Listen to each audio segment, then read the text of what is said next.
when she released two of her novels, Atlas Shrugged and Captain Heck. They turned out to be bestsellers. 9 of January 16 was deeply inspired by the events that conspired during the murder of Ivar Kreuger, or the match, as we call it. This is an interactive play, which would mean that while the characters on stage play various different characters, you as the audience is required to play the role of the jury. And therefore, all of you are requested to attend the courtroom now. I repeat, all of you are requested to rise and shine when the judge is in session. To understand the instructions of what exactly you are supposed to do, please refer to the jury card that has been issued to you. You will be given exactly 120 seconds to cast your vote. Should you find Karen guilty, cast your vote in the red ballot box. Should you find her innocent, cast your vote in the green ballot box. I would like to take a moment to remind everyone that Coliseum production has bought the rights to perform 9th of January 16 from Production House. 2 shows are to be performed and both shows have been performed this evening.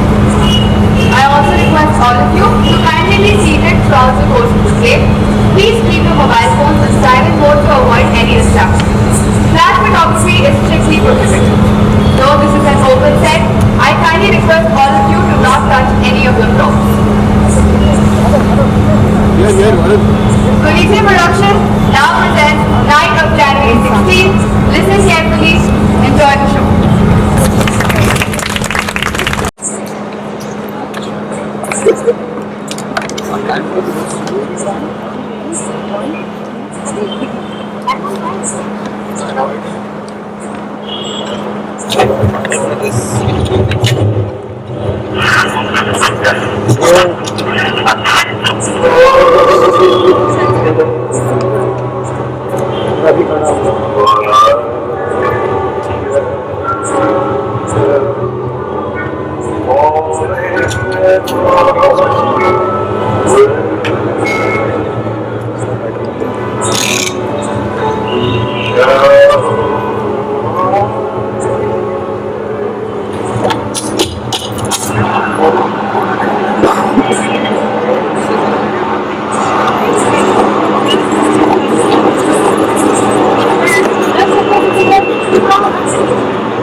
Presiding.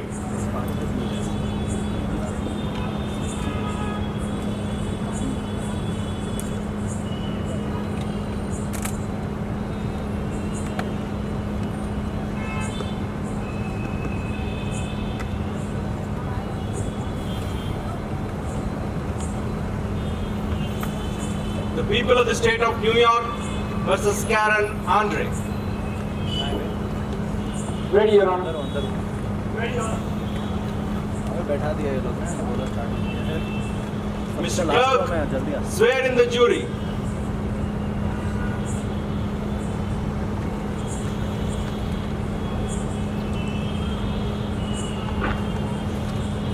Ladies and gentlemen, you all are to be the jurors in this case between the state of New York and Karen Andre, the defendant at the bar. You all solemnly swear that you shall make a true deliverance and render a true verdict according to the facts and evidences presented, so help you God.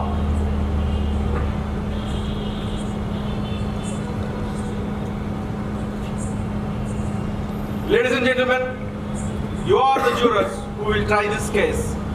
At its close, you will vote upon your verdict. I instruct you to listen to the testimony carefully and pronounce your judgment to the best of your ability and integrity. You are to determine whether the defendant is guilty or not guilty and her fate rests in your hands.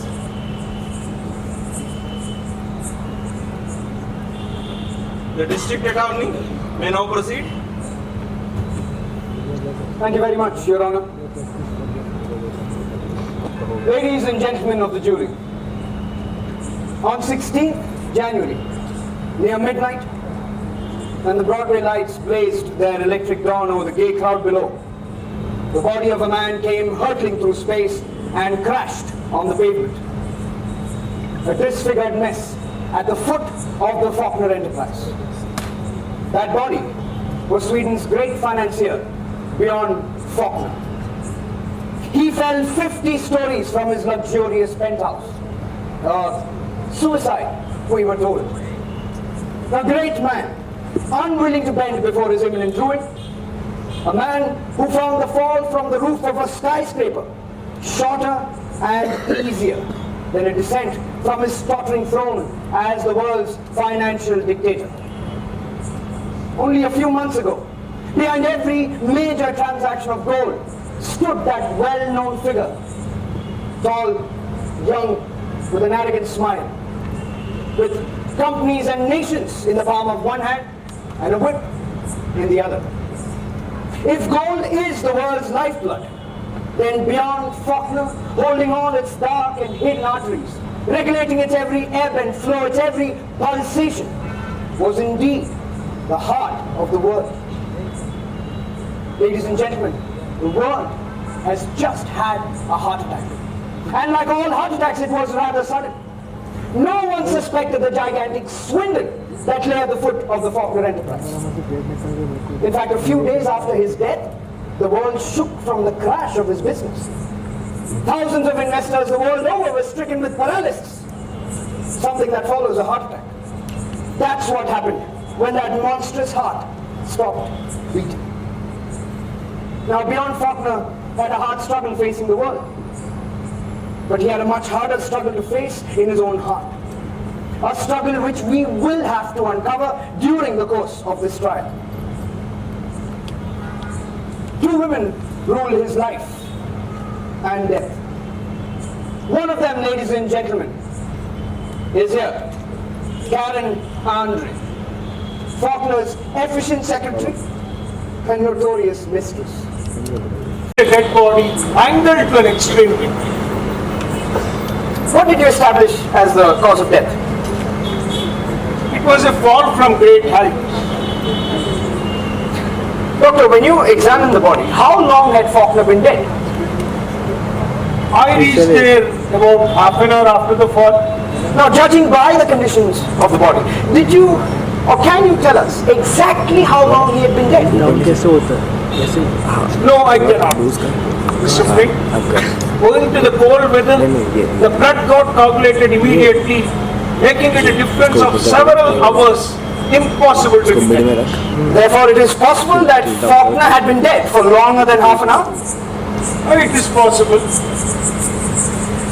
Could his death have been caused by anything else other than this fall?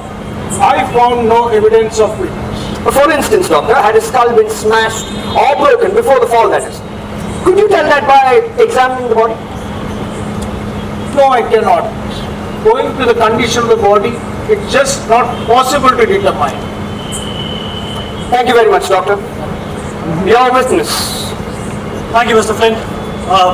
Dr. Kirkland, did you find any trace of any such earlier wound during your examination of the body? No, I did not. And did you find any indication that this death might have been caused by anything other than the fall?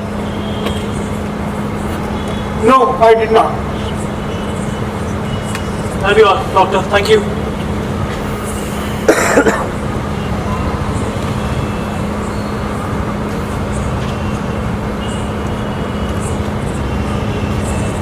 Prosecution calls John Hutchins. John Hutchins.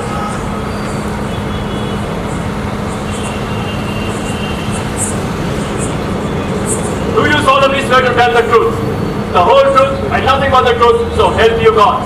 Yes, sir, I do.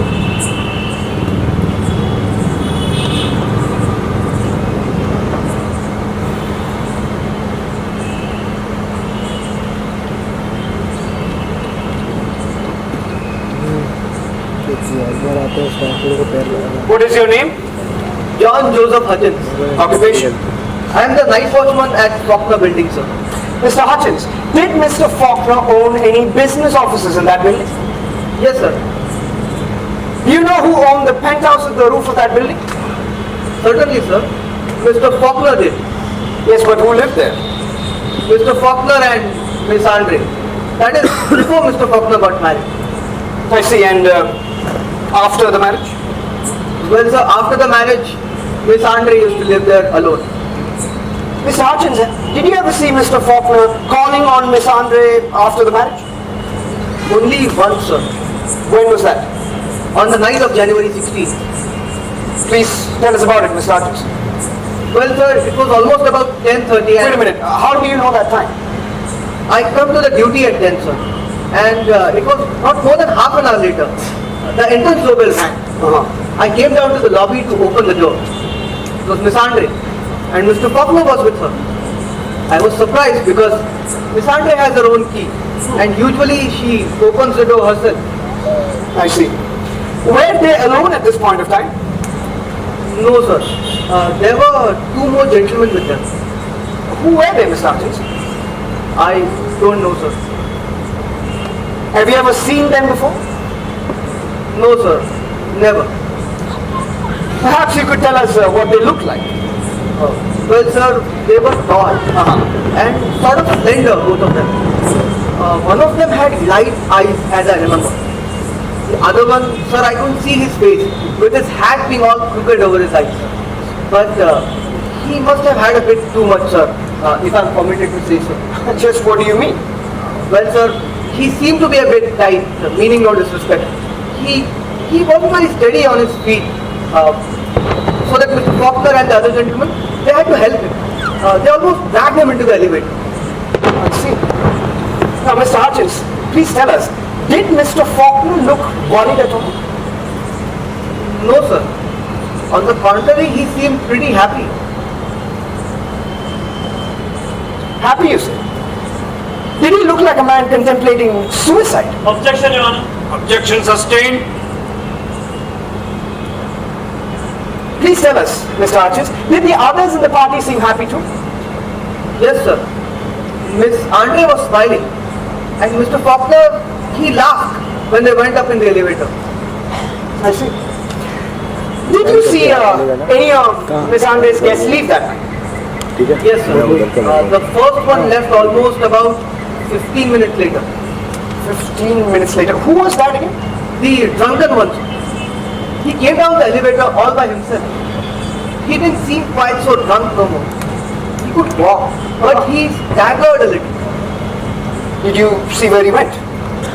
Well, sir, I wanted to help him, given the condition that he was in. Right. But he noticed me coming, and he hurried out. He got into a car that was parked right outside, and did he step on it. But sir, he wouldn't have gone so far. The cops must have got him. What makes you think that? Well, I noticed a car that started right after him. What car? The defendant will please keep quiet. If Miss Andre will let me do the questioning, I may satisfy her curiosity. Mr. Hutchins, same question. What car? It was a big black sedan, sir. It was parked some 2 cars away from me. Did you see who was in it? I could only see one man, sir. Now, Mr. Hutchins, please tell us, what makes you think he was following the first car? Well, sir, I can't be sure about that. But it looked quite funny. They both started together like that. I see. Did you see any of Miss Andre's other guests leave that night? Mr. Hutchins, you told that Mr. Faulkner never called upon Miss Andre, with the exception of that night after his marriage. Am I right? That's right. Can you please tell the jury if you see every visitor entering the building every night? Well, no, sir. I am not in the lobby all of the time. I have my rounds to make. If someone has a key, then he would enter and I won't notice him at all. Right. In other words, Miss Andre could have had any number of visitors that night, Mr. Faulkner included, whom you may not have seen come in. Yes, sir. Quite right. That'll be all, Mr. Hutchins. Thank you.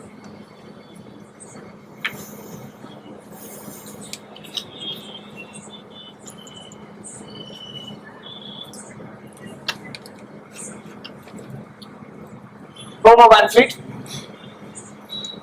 Homer Van Fleet.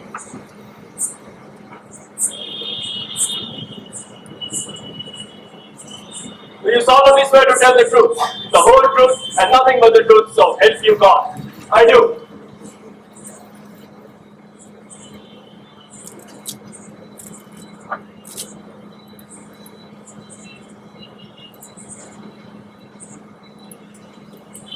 Please state your name.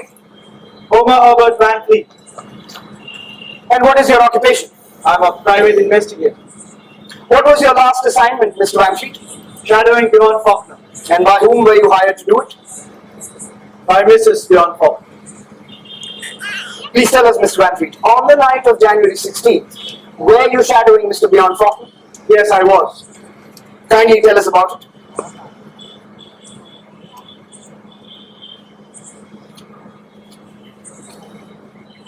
I'll start from 6:13 p.m. Wait a minute.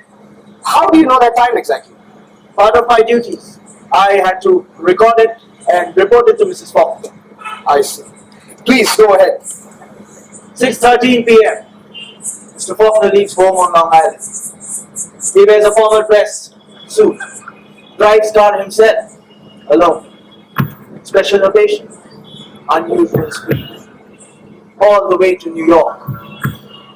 He drives up to the Faulkner building and he goes in. It is now 7:57 p.m. All offices are closed, so I wait outside in my car. 9:35 p.m. Mr. Faulkner comes out with Miss Andre. Miss Andre is formally dressed too. Special occasion. Miss Andre is wearing a corsage of orchids of unusual proportions. They drive away.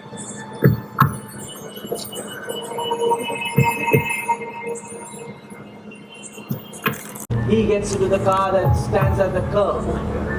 Now, I don't know how it got there, but there it was. And he seemed to have the keys. For he gets in and he drives away. South. Now, Mr. Faulkner is alone in the penthouse with Miss Andre. I'm curious, professionally. I decided to do a closer investigation. I go to Skytop nightclub. Roof of Brooks House, clear as the palm of your hand. So I go out and I see no lights. Karen Andre's gown shimmering in the moonlight. She's hoisting a man's body up on the parapet.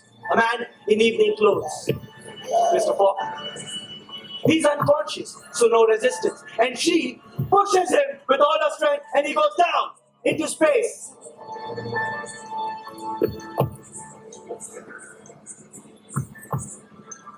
Van Fleet, do you think Mr. Faulkner's suicide is very flattering to Mrs. Faulkner? Your Honor, we object. Objections are stayed. Let me rephrase that, Mr. Van Fleet. How much of a witness to Mr. Faulkner's murder were to Mrs. Faulkner? Your Honor, we object. Objections are stayed. I should like to remind you, Mr. Stevens, that you may be sued for making insinuations such as these. Well, I didn't make any such insinuations now. Now, Mr. Van Fleet, let me just ask you. I ordered her head for questioning and took her up with us in the elevator to examine the penthouse. Mr. Flint, what a joint that is. Did you find anything unusual there, Inspector? In the penthouse? Yes, the bedroom. What did you find in the bedroom? Nightgowns. Lace nightgowns just about made of thin air. And there was a crystal bathtub in the bathroom. And we turned the shower on and the water was perfumed. And the Inspector, you misunderstood my question. I was wondering if you found anything unusual that could be linked to Bjorn Faulkner's death. Of course, Mr. Flint. Yes, that would be the living room. What did you find in the living room? I found a letter.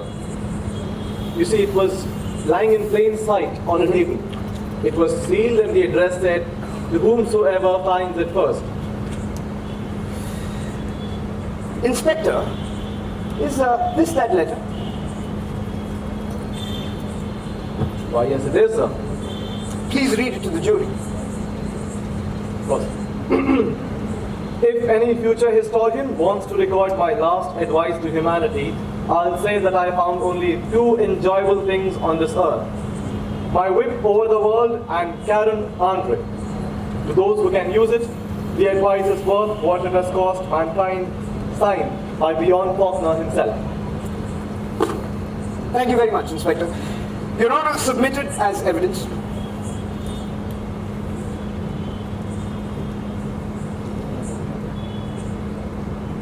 Accepted as Exhibit A.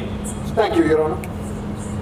Now, Inspector, did you question Miss Andre about this letter? I did. She said Faulkner wrote the letter and left it there on the table. You see, her dress was torn. Now, Miss Andre was wearing diamond shoulder straps, the expensive ones, and one of them was broken. So she had to hold the dress up with one hand. I see, and what did you think about that? Mr. Stevens, do I have to answer? You most certainly do, Inspector. Well, I wish he had broken the other strap too. Inspector, I meant, did the dress look as if it was torn in a struggle? Yes, sir, it looked like. Now, can you please tell the jury why on earth would you turn the shower on in the bathroom? Well, Mr. Stevens, you see, we had heard that Faulkner had a wine instead of water in it. Now, Inspector, you mustn't believe all the legends you hear about Bjorn Faulkner. That'll be all. Thank you. Thank you, sir.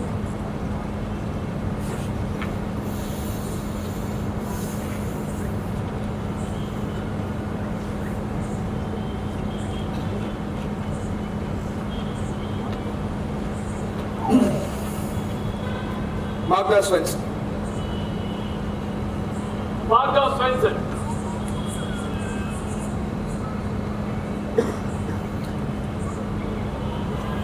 Do you solemnly swear to tell the truth, the whole truth and nothing but the truth, so help you God?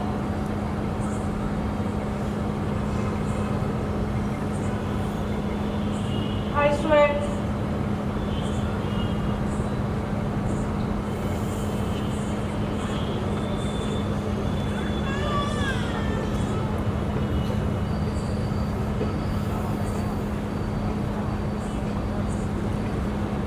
Please state your name. You know it. He just called me. Please answer my questions without arguments. Kindly state your name for the court. Magda Svensson. What is your occupation? I am housekeeper. By whom were you employed last? By Herr Bjorn Faulkner, and before that, by his father. How long have you been employed by them?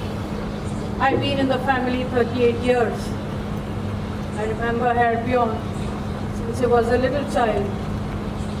When did you come to America? I've been here 5 years. 5 years. What were the duties that Mr. Faulkner assigned to you? I keep penthouse for him. He visits here every year or so. I stay, even when he get married. I see. But I never employed by this one. Now, Mrs. Svensson, please tell us, what... Miss Svensson. I beg your pardon. Miss Svensson, what do you know about Miss Andre's relations with Mr. Faulkner? Decent women like me shouldn't know such things. But sin is shameless in this world. Please tell us about it, Miss Svensson. On the very first day this woman appeared, she was sleeping with Herr Faulkner. It isn't a good thing when a man forgets line between his bed and his desk, and she put a clause tight on both. Sometimes they discussed loans and dividends in bed, but other times, when the door to his office was locked and under the window shades that was drawn, I've seen her lace pants on the windowsill. Objection, Your Honor. I think Miss Andre should have objected to that many years ago. This line of testimony is outrageous. These are vital facts pertaining to the question about their relationship and how... Silence, gentlemen! I shall ask the witness to word her testimony more carefully. Thank you, Your Honor. Sin is sin. Any name you call it, Judge?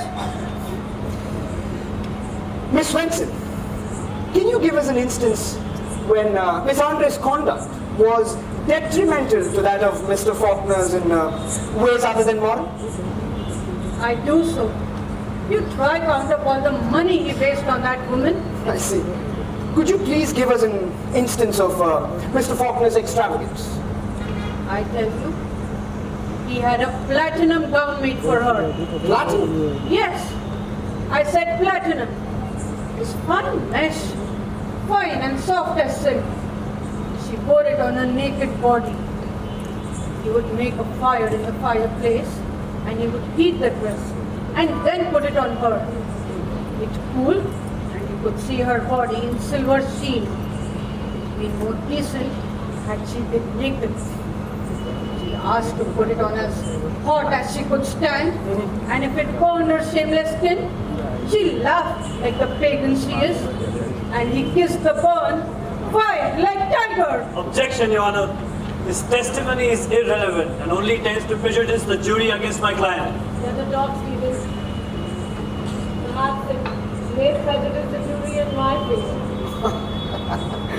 Mrs. Stevens, you certainly have all my sympathies. Your client is not an easy one to handle. Silence! Objection overruled.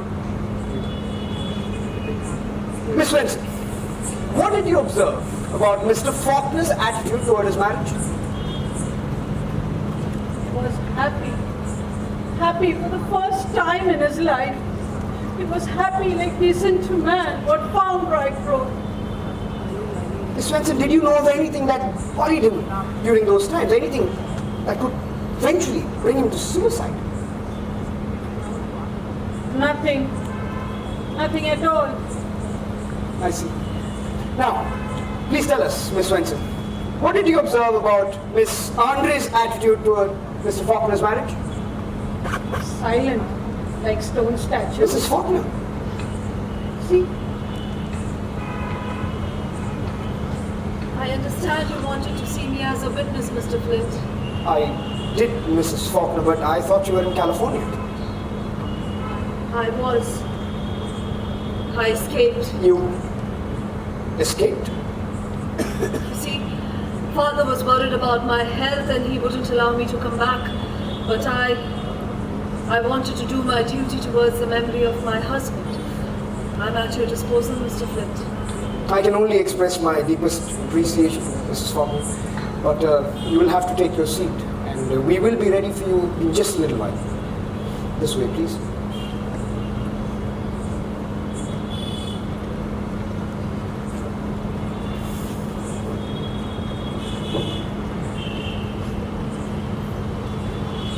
Right, Miss Svensson, you were telling us.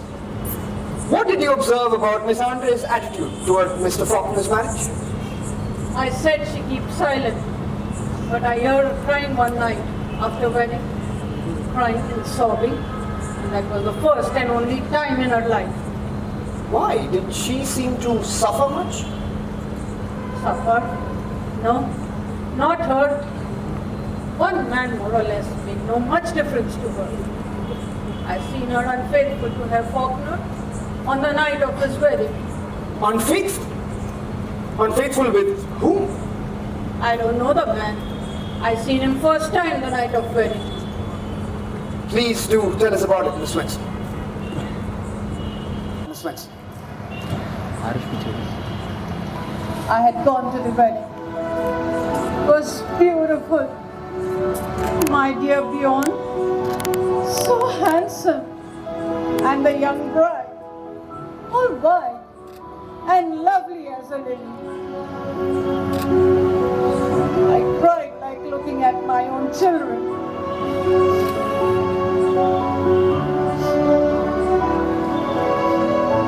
But she not gone to wedding. She stayed home.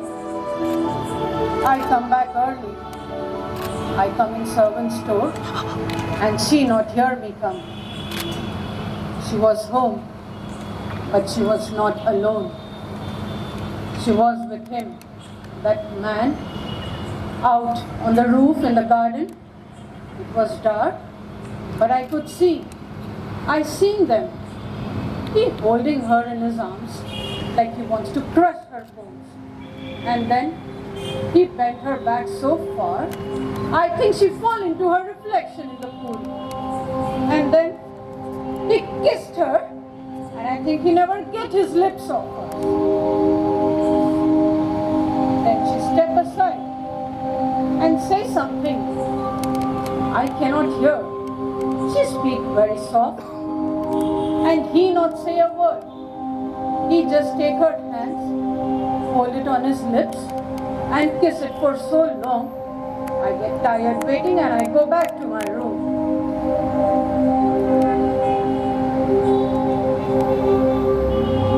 And then I see this man again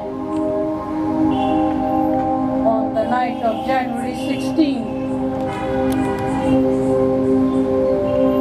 She was very strange that day. She called me and said, I have the rest of day off.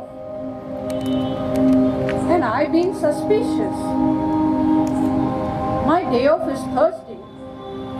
And I not asked for second day. So I said, I not need day off. But she said, she not need me. So I go at about 4 o'clock. But I want to know secret. So I come back at about 10 at night. The house was dark and she was not home. So I wait. About half hour after, I heard them come. But I seen her Fauklner with her and I afraid to stay. But before I go, I seen 2 gentlemen with them. One gentleman, he was drunk and I not know him. And the other one was tall and lanky and he had light eyes. He was the man I seen kissing Miss Andre.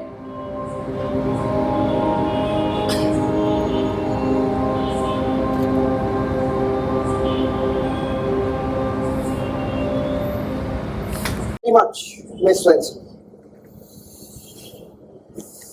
Just a minute, Miss Sevnson.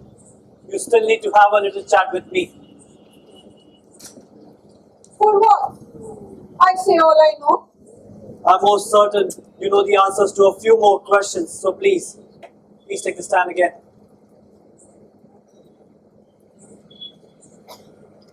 Now, Miss Sevnson, you said that you saw a stranger kissing Miss Andre on the night of Bjorn Faulkner's wedding, am I right?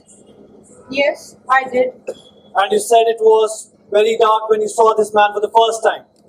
Yes, it was dark. Right, and on the night of January 16th, when you were so ingeniously spying on your mistress, you saw her come in with Mr. Fauklner.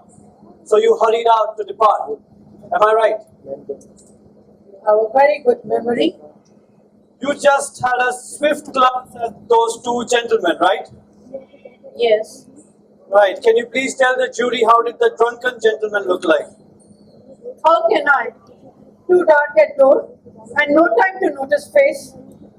Right, so it was too dark and you were in hurry. And yet you were able to identify a man you had seen but once before in your life. I don't know what you say, but look here, mister. I am under oath, as you say, and I'm a religious woman, and I respect oath. I said it was the same man, and I say it again. That'll be all, Miss Svensson. Thank you.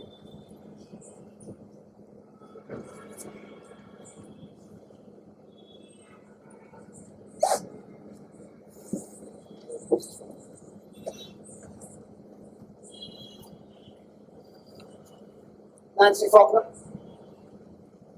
Nancy Fauklner.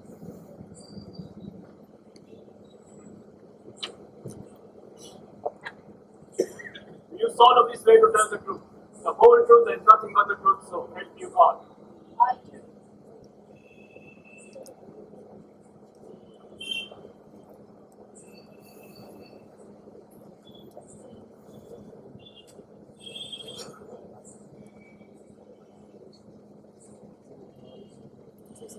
Please state your name for the court. Nancy Lee Fauklner. How are you related to the late Bjorn Faulkner? I was his wife. Mrs. Faulkner, I understand this is going to be difficult, and I really appreciate your courage for showing up, but I am going to have to ask you many questions that will awaken sad memories. I'm ready, Mr. Flint. Thank you.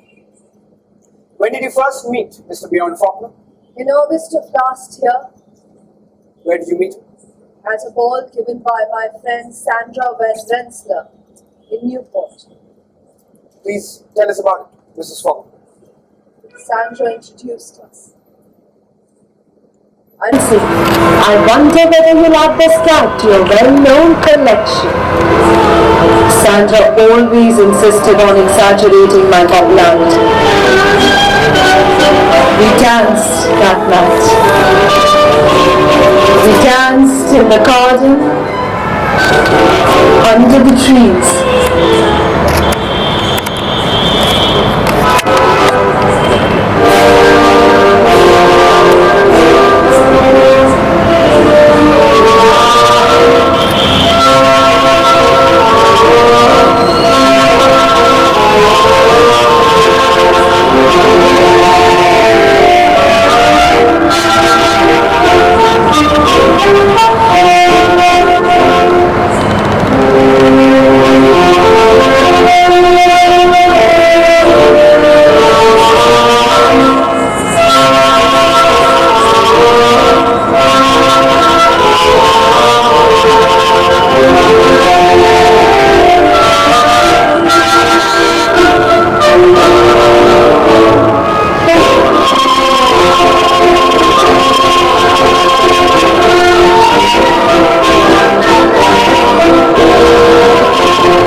Of the pool. Mr. Faulkner reached out to get a rose for me. And as he got it, his hands brushed my bare shoulders, and I don't know why, but I blushed. He noticed it and apologized, graciously smiling.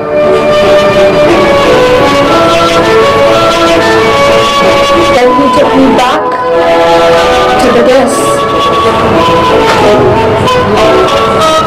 I guess we both felt a silent understanding that night, for we did not dance With each other again.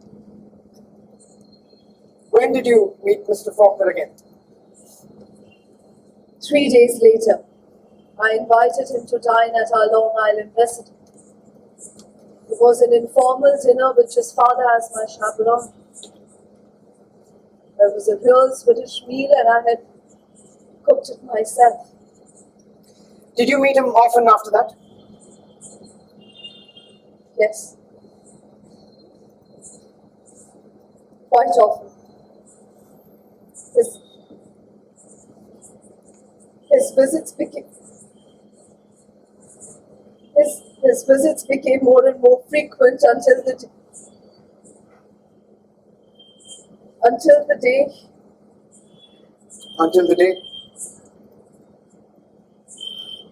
day he proposed. Please tell us about it, Mrs. Faulkner. It was a beautiful day with a bright, cold sunshine. And I felt so happy. I felt so happy, so young that I grew reckless.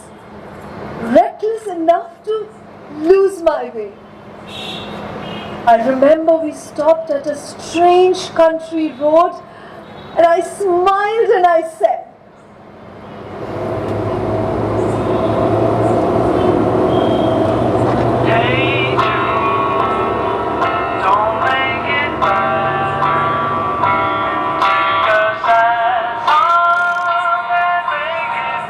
I have kidnapped you and I will not release you. The ransom you want is not in circulation, Nancy. But what's the use of pretending? I love you. I love you, Nancy.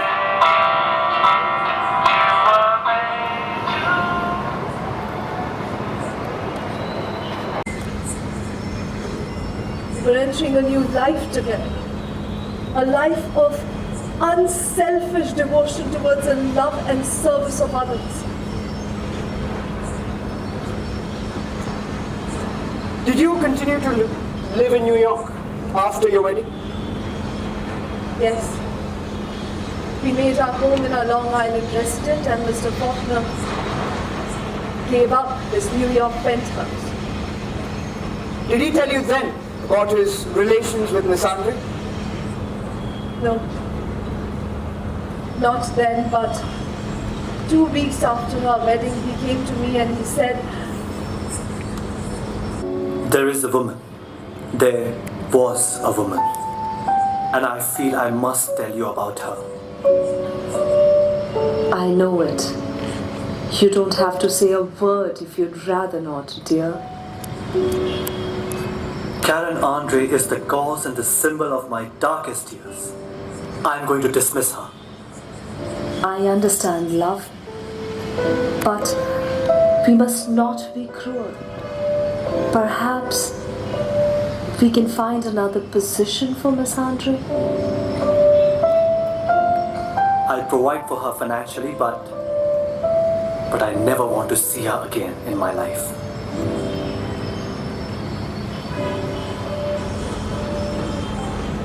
Therefore, Miss Andre was voluntarily dismissed by Mr. Faulkner of his own choice, yes? Mr. Flint, there are two kinds of women, and my kind is never jealous of the other. Mrs. Faulkner, can you tell us what was Mr. Faulkner's business situation at the time of your wedding? Sorry, Mr. Flint, I don't understand much about business, but I know father made a loan. Rather a large loan to my husband. Please tell us, do you think that your husband had any reason to commit suicide whatsoever? I think it is totally impossible. Did he ever speak about his plans for the future? We used to dream of the future together, Mr. Flint. Even on the day before his death, we were sitting in the library by the fire. We knew that we wouldn't be wealthy for too long. So we were planning to have a modest little home with a little kitchen and a bright little garden. We'd be so happy together, just the two of us, until we had little ones to take care of. Now this was on the night of January 15th, the day before his death, yes? Yes. What did Mr. Faulkner do on the day of January 16th? He spent it in town on business as usual. He came home late that afternoon. And he said that he has a business banquet meeting in New York and that he wouldn't be having dinner that night. He left at around 6 o'clock. Now, what banquet did Mr. Faulkner have to attend? Sorry, Mr. Flint, he did not tell me and I did not ask. I made it a point not to interfere in his business. Mrs. Faulkner, did anything seem off? Did he seem peculiar when he said goodbye to you that night? No. He kissed me and he said that he'd try to come home early. I waited there, watched him drive away. He waved at me back as his car disappeared in the dusk. I stood there for a couple of minutes, thinking of how perfect our love has been, like a delicate idol. I did not know, Mr. Clinton, that our perfect romance indirectly through jealousy will bring about his death. Objection, Your Honor. Move that be stricken out. The witness's last sentence may go out. Thank you very much, Mrs. Faulkner.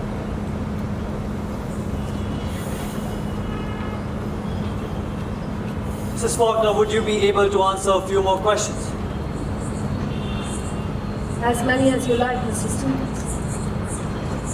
Now, Mrs. Faulkner, your romance with Bjorn Faulkner was like a perfect dream, wasn't it? Yes. A sacred trot which regenerated a soul? Yes.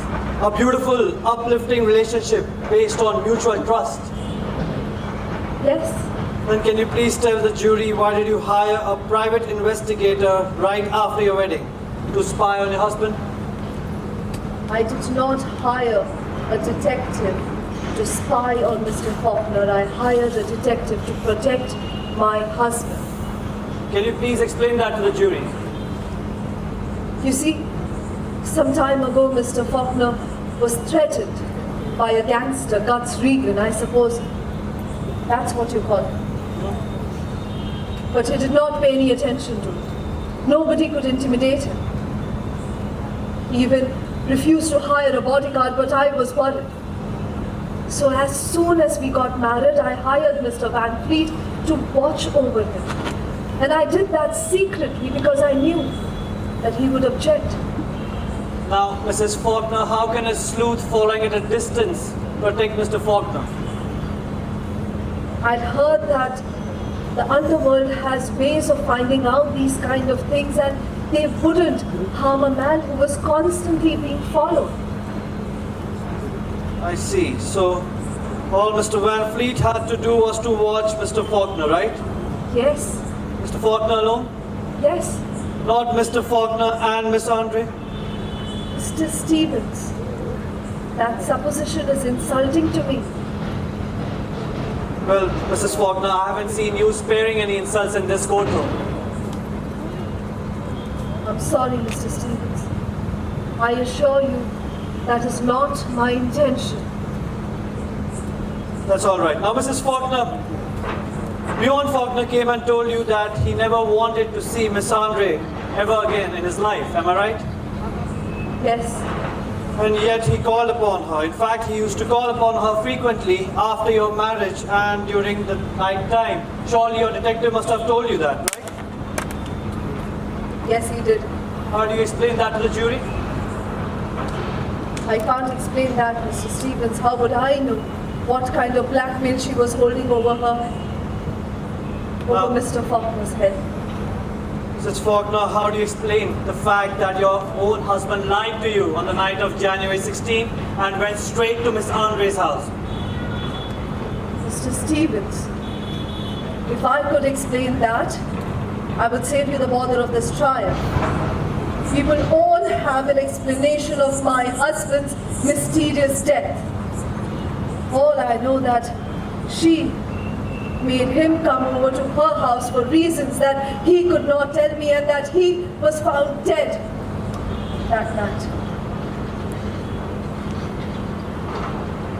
Mrs. Faulkner, this is the Holy Bible. I want you to state here under the oath that Bjorn Faulkner loved you. Bjorn Faulkner was mine. That'll be all, Mrs. Faulkner. Thank you. No, that will not be all. After one more question, please. Surely, Miss Andre, what is it? After whether she loved him.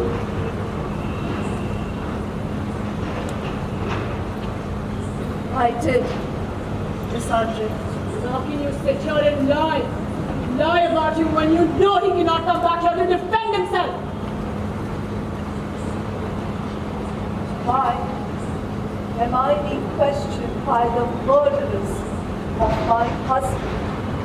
That's all.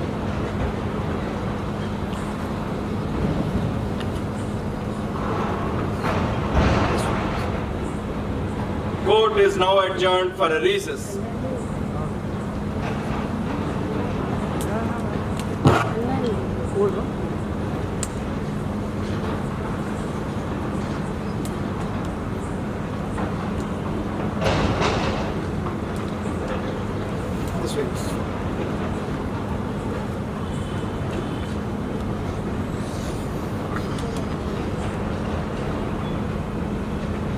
one of us is lying.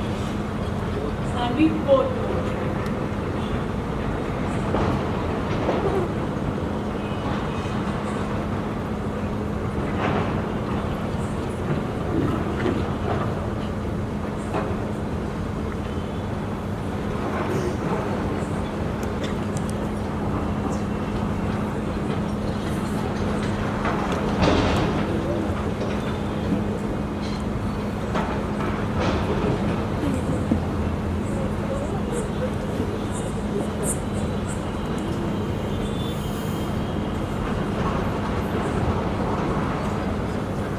District Attorney, may proceed. Thank you, Your Honor. Prosecution has one more witness to introduce, Mr. John Graham Whitfield. John Graham Whitfield.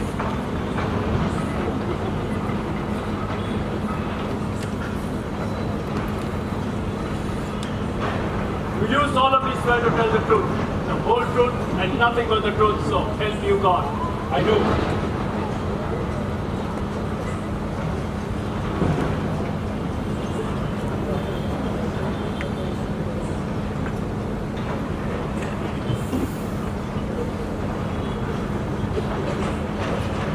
Please state your name for the court. John Graham Whitfield. And what is your occupation? I am president of the Whitfield National Bank. Now it is quite obvious, Mr. Whitfield, that you are well qualified to pass judgments on financial matters. Could you please tell us, what was Mr. Fauklner's business situation at the time preceding his death? I shall say it was desperate but not hopeless. My bank had made a loan of $25 million to Mr. Fauklner in an effort to save his enterprise. Needless to say, that money is lost. Now what prompted you to make that loan, Mr. Whitfield? He was the husband of my only daughter. Her happiness has always been paramount. But my motives were not entirely personal. Realizing the countless tragedies of small investors that crash and bring in, I considered it my duty to make every possible effort to prevent it. I see. Now, would you consider risking such a huge amount in Mr. Faulkner's business if you believe them to be hopelessly destined to crash? Certainly not. It was a difficult undertaking. But I had full confidence that my business acumen would have prevented the crash. Had Faulkner lived. Therefore, Mr. Whitfield, according to you, Bjorn Faulkner had no reason to commit suicide whatsoever as far as his business affairs were concerned? He had, in fact, every reason for staying alive. Thank you, sir. What about his family life? Do you know if he was happy in his family life, in his relations with your daughter? Mr. Flint, I'd like to state that I have always regarded the family and the home as the two most important institutions in our lives. You, therefore, will believe me when I tell you how important my daughter's family happiness was to me. And she had found perfect happiness with Mr. Faulkner. What about you, sir? What was your opinion of Bjorn Faulkner? It's only fair to admit that he had many qualities of which I did not approve of. We were as different as two human beings could be. I believe in one's duty above all. Bjorn Faulkner believed in nothing but his own pleasure. Mr. Whitfield, knowing him all as you did, do you think Bjorn Faulkner had any reason to commit suicide? Do you think it is possible that he committed suicide?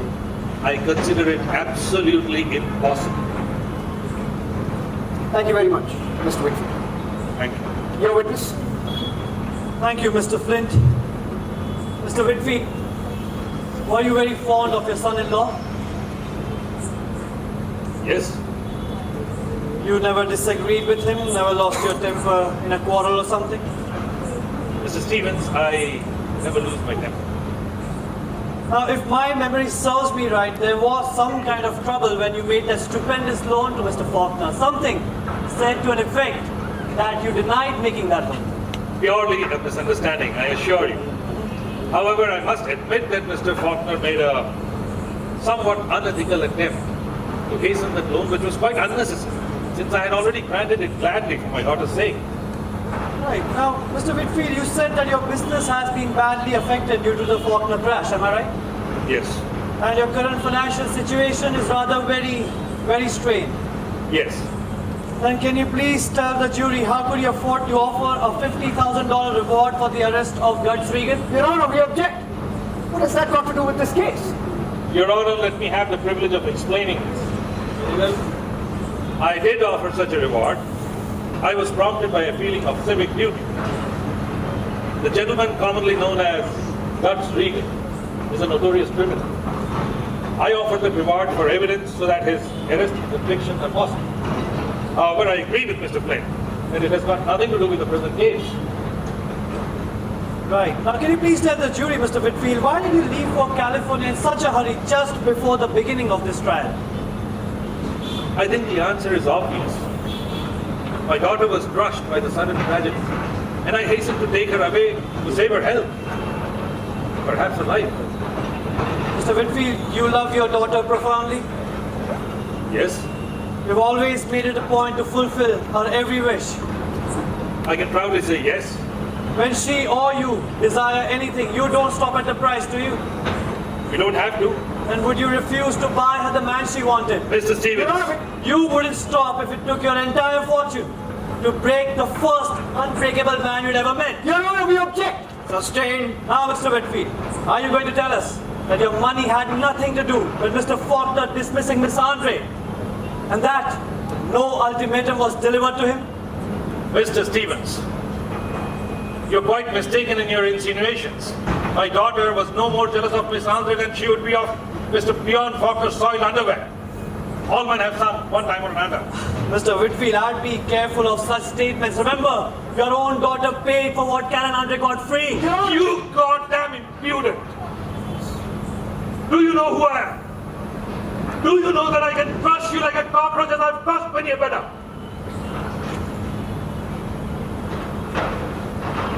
That is just what I wanted to prove. No further questions, Your Honor. Your Honor, we move that the defense counsel's outrageous remark, which led to this incident, be stricken out immediately, sir.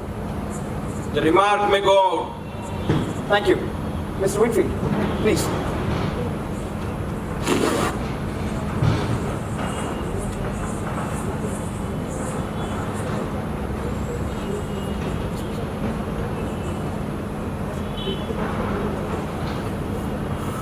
Your Honor, the people rest. Your Honor, move the case be dismissed for the lack of evidence. Denied. Exception, Your Honor. Exception, ladies and gentlemen of the jury. We cannot pass a judgment on Karen Andre without passing it on Bjorn Faulkner. He had put himself beyond all present standards. Now, whether he was above or below them is a question for each one of us to decide personally. But I will ask you to remember that he was the man who said he needed no justifications for his actions. He was the justification. The man who believed that laws were made for the fun of breaking them. If you remember that, then you'll understand that the life into which he was thrown in his last few months was as impossible to him as that of a tiger in a vegetarian cafeteria. And to escape it, he would be driven to the most desperate means, including suicide.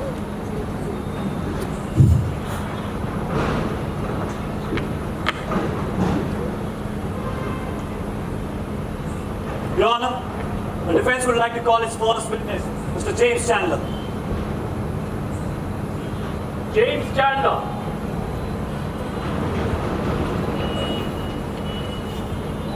Do you solemnly swear to tell the truth, the whole truth, and nothing but the truth, so help you God? I do.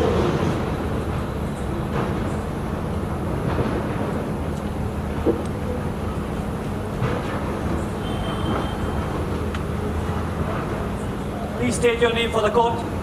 James Chandler. And your occupation? handwriting expert of the New York Police Department.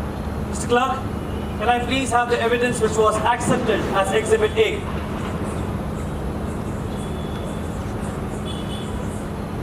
Thank you. Mr. Chandler, this case. And in that report, I have stated the same. So to answer your question, yes, I am sure that it was Bjorn Faulkner who wrote that letter. That'll be all, Mr. Chandler. Your witness. Thank you very much, Mr. Stevens. Mr. Chandler, in the course of your duty, were you called upon to examine any other documents other than that letter? Yes, there were some additional documents. I'm sure you've heard, as Miss Andre mentioned during the inquest, that she had the habit of signing over Faulkner's name to unimportant documents. Were you aware of this? Yes, I am aware of that. I see. Did you get a chance to compare those signatures with Faulkner's real ones? I did. You did. Please tell us, what was your opinion about them? I can compliment Miss Andre on her art. The difference is very slight. The difference is very slight. So that ideally means that Karen Andre could have forged that letter so perfectly so that it escaped your detection. It is not probable. Yes, but it is possible. I guess it is possible. I have no further questions, Your Honor.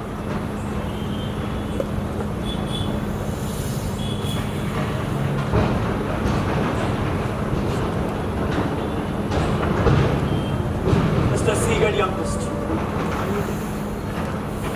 Sigurd Youngquist.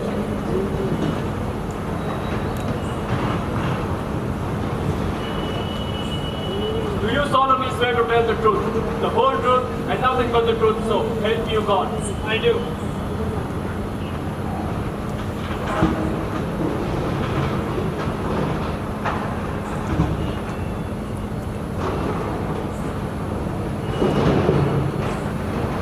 Your name? Sigurd Youngquist. Your occupation? My last job was secretary to Head Beyond Fox. How long have you held that job? Since beginning of November. Since Miss Andrea. Right, and what was your position before that, Mr. Youngquist? I was bookkeeper for Herr Fauklner. And how long did you hold that job for? 8 years. Right, now, Mr. Youngquist, were you made this secretary after Miss Andre was dismissed? Yes. Can you please tell the court what was her behavior like when she instructed you in your new duties? Was she very angry, sorry, or resentful? No, she was very calm, like always, and explained everything very clearly. Right. Now, Mr. Youngquist, did you happen to observe any kind of trouble between Mr. Faulkner and Miss Andre during that time? Herr Lawyer, there can be no more trouble between Miss Andre and Herr Faulkner as between you and your face in the mirror. Now, Mr. Youngquist, did you have a chance to attend any business conferences between Mr. Faulkner and Mr. Whitfield? No. I've never been present at conferences. But I've seen Herr Whitfield come to our office many times. Herr Whitfield, he not like Faulkner. What makes you think that? I heard what he said one day. Herr Faulkner was in desperate need of money, and Herr Whitfield asked him, sarcastic like. What are you going to do if your business crashes, Faulkner? Oh, commit suicide. If you do, be sure you make a good job of it.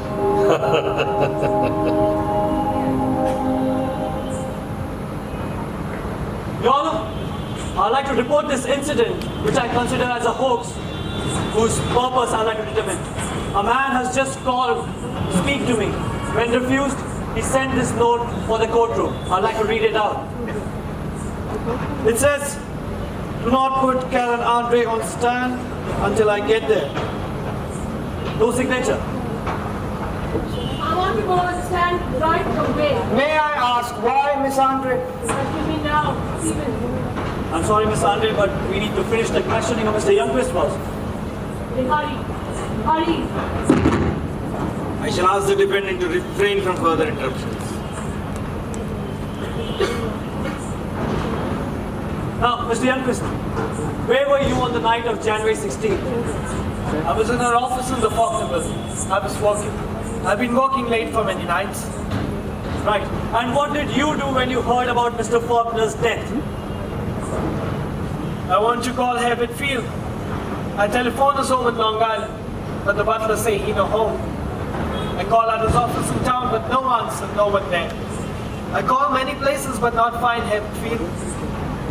Finally, I call back at his home again. This time Mrs. Fauklner picks up. And I have to let her know that Herr Fauklner committed suicide.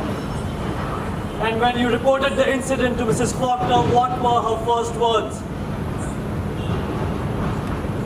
She said, "For God's sake, don't give it to the newspapers." I'll be honest, Mr. Youngquist. Your witness.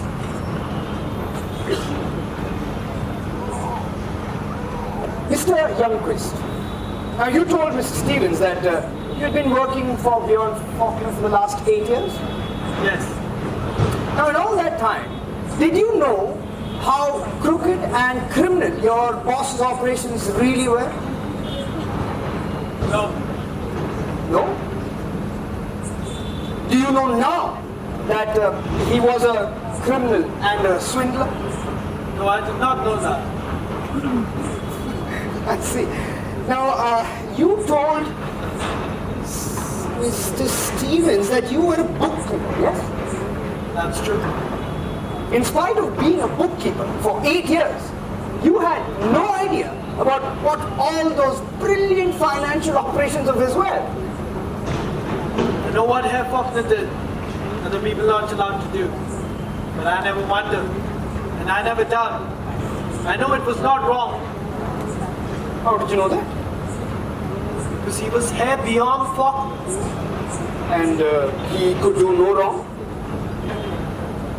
Herr Lloyd, when little people like you and me meet a man like Bjorn Faulkner, we take our hats off and we bow.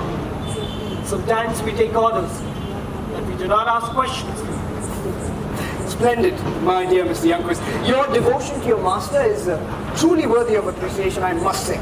Now, please tell us, you would do anything for Bjorn Faulkner, yes? Yes, I would. Do you have are you equally devoted to Miss Andre as well? Miss Andre was dear to Herr Faulkner. I see. So then, such a little matter as a few lies for the sake of your master would really mean nothing to you. Objection, Your Honor. Objection sustained. I've not lied, Herr Lawyer. Herr Faulkner is dead, and he cannot tell me to lie. But if I had a choice, I would lie for Bjorn Faulkner rather than tell truth for you. For that statement, I am more grateful than you can ever imagine, my dear Herr Youngquist. I have no further questions, Your Honor.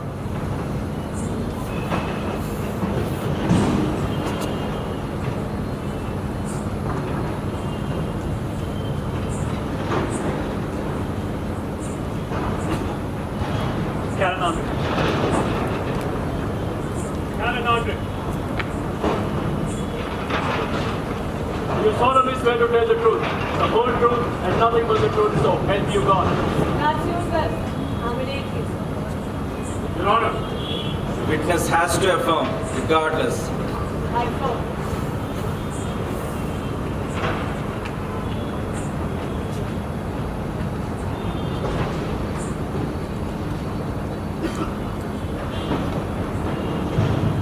Your name? Karen Andre, What was your last position, Miss Andre? secretary to Bjorn Faulkner. How long did you hold that job? 10 years.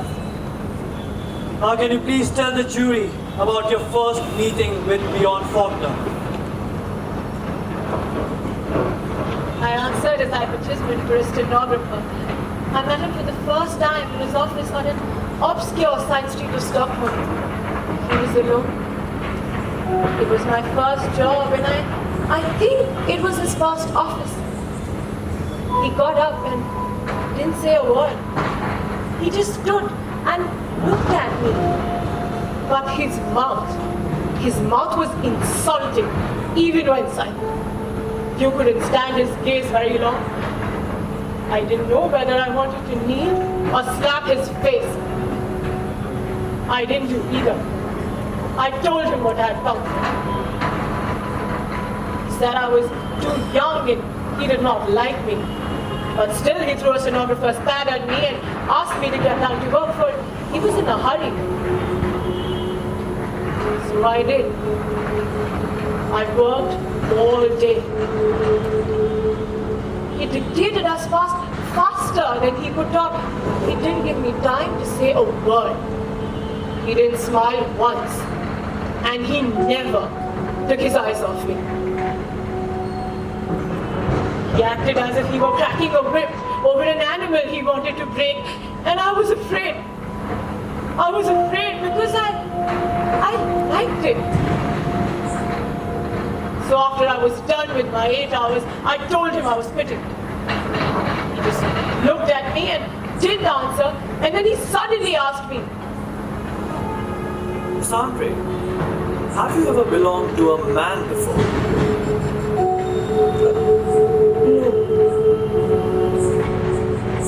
I'll give you 1,000 kroner right now if you go into my inner office and take your skirt off. I won't, Mr. Faulkner. Well, I'm afraid I'll have to take you then, Miss Andre. Try me.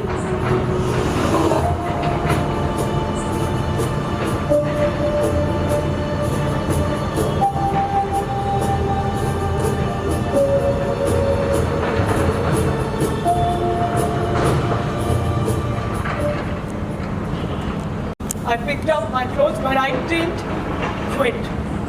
I stayed. I kept my job.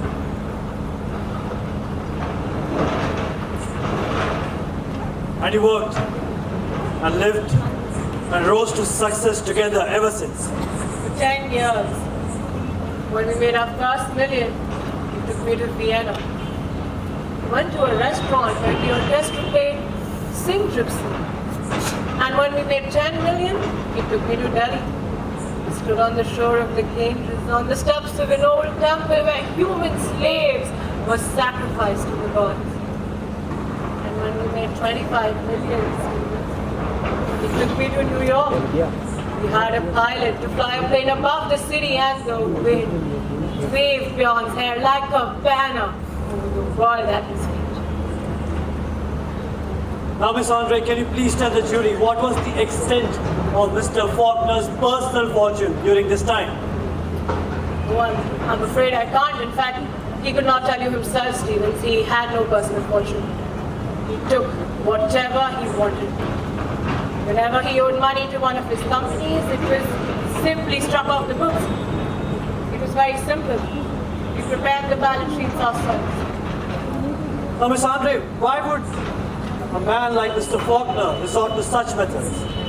He wanted to build a gigantic net, Stevens, and to build it fast. A net over the whole world, held in his own hands. So we had to draw unlimited sums of money. We had to establish his credit, for which we paid dividends out of his own capital. Dividends much higher than we actually earned. Right, now Miss Andre, when did Mr. Faulkner's business difficulties start? About a year ago. And what brought him to America this time? A short-term loan of $10 million from Whitfield National Bank was due, and we could not meet it. We had to have an extension. Whitfield refused it until his daughter came into the question. How did that happen, Miss Andre? Bjorn met her at a party, Stevens, and she made it obvious that she was greatly interested in him. He came to me one day and he said, You will have to let me borrow it for a while. Certainly. What is it? It's myself. Nancy Whitfield?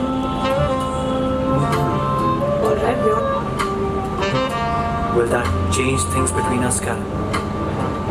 No.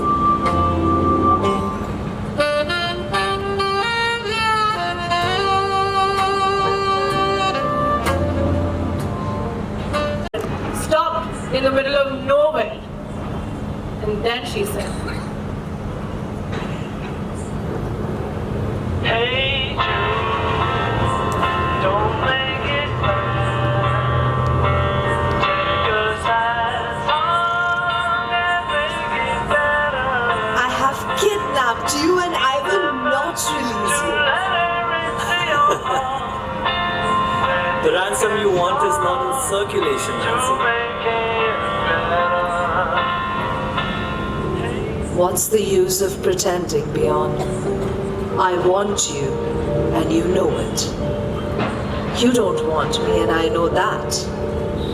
But I pay for what I want. And I have the price.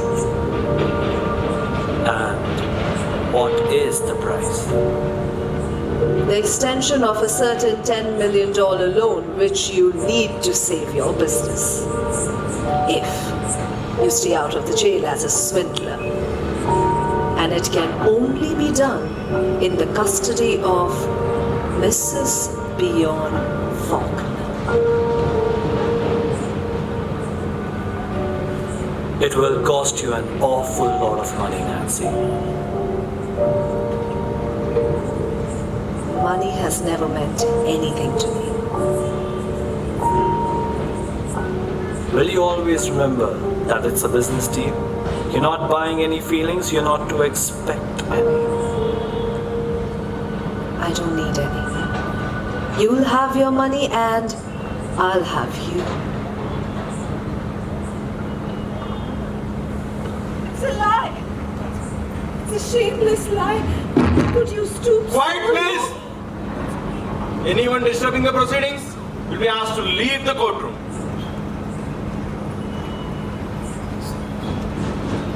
Proceed, Mr. Thank you, Your Honor. Now, Miss Andre, was Mr. Whitfield eager to accept such a bargain? Bjorn said he thought Mr. Whitfield would have a stroke when his daughter's decision was announced to him. But Miss Whitfield insisted. She always had a way. So it was agreed upon that the loan would be extended to Bjorn and unlimited credit would be given to him. In other words, Mr. Faulkner sold himself as his last security. Yes, and like the others, it meant nothing to him. Now, Miss Andre, did you resent that marriage? No, I didn't. We'd always faced our business together as a war, and we both knew that this was our hardest campaign. Now, Miss Andre, can you please tell the jury why were you dismissed 2 weeks after Mr. Faulkner's marriage? Bjorn was forced to dismiss me, Stevens. Whitfield refused to advance the money he had promised. And what was the reason of refusal, Miss Andre? The reason that Bjorn had a mistress. It was Miss Whitfield's ultimatum. I had to be dismissed. And after you were dismissed, Miss Andre, did Mr. Whitfield grant the loan? No, he didn't grant it. He attached what he called a slight condition to it. And what was this slight condition, Miss Andre? He wanted the controlling interest in Bjorn's enterprises. How did Mr. Faulkner respond to this? Bjorn said he'd rather gather all of his stock certificate into one pile and strike a match. Right. Now, Miss Andre, after all of this, did Mr. Whitfield finally grant the loan? No, he did not grant it. Bjorn took it. Bjorn took it. How did that happen, Miss Andre? By forging Mr. Whitfield's signature on $25 million worth of securities. Miss Andre, just how do you know that? I helped him do it.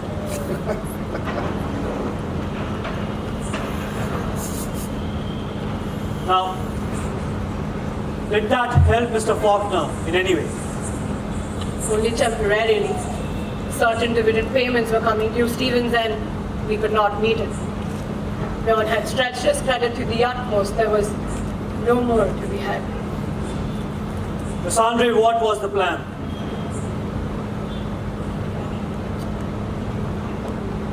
Bjorn knew it was the end. And the alternative? You don't find men like Bjorn Faulkner cringing before a bankruptcy commission. And you don't find them locked up in jail.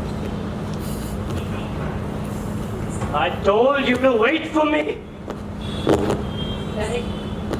Daddy, what are you doing here? You promised to stay away. Daddy, please keep quiet. Karen, you don't understand. Your Honor, I demand that this man not be allowed to testify. Why not, Miss Andre? Wait, Karen, don't say a word. Your Honor, Karen! Stop her now! For God's sake, stop her! Silence! No, this man loves me. He'll do anything to save me. He will lie. Don't believe a word he says. Karen, your sacrifice is useless. Bjorn Faulkner is dead.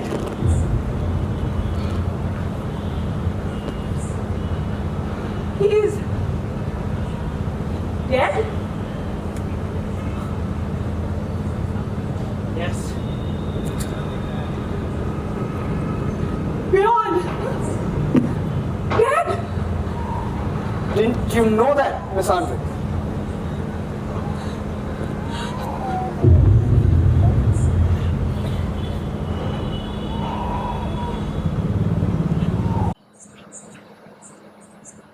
Who's disappeared? What do you suppose I appeared here for, eh? Just to give you guys a thrill?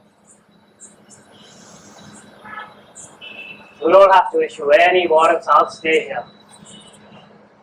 If she is guilty, I'm guilty.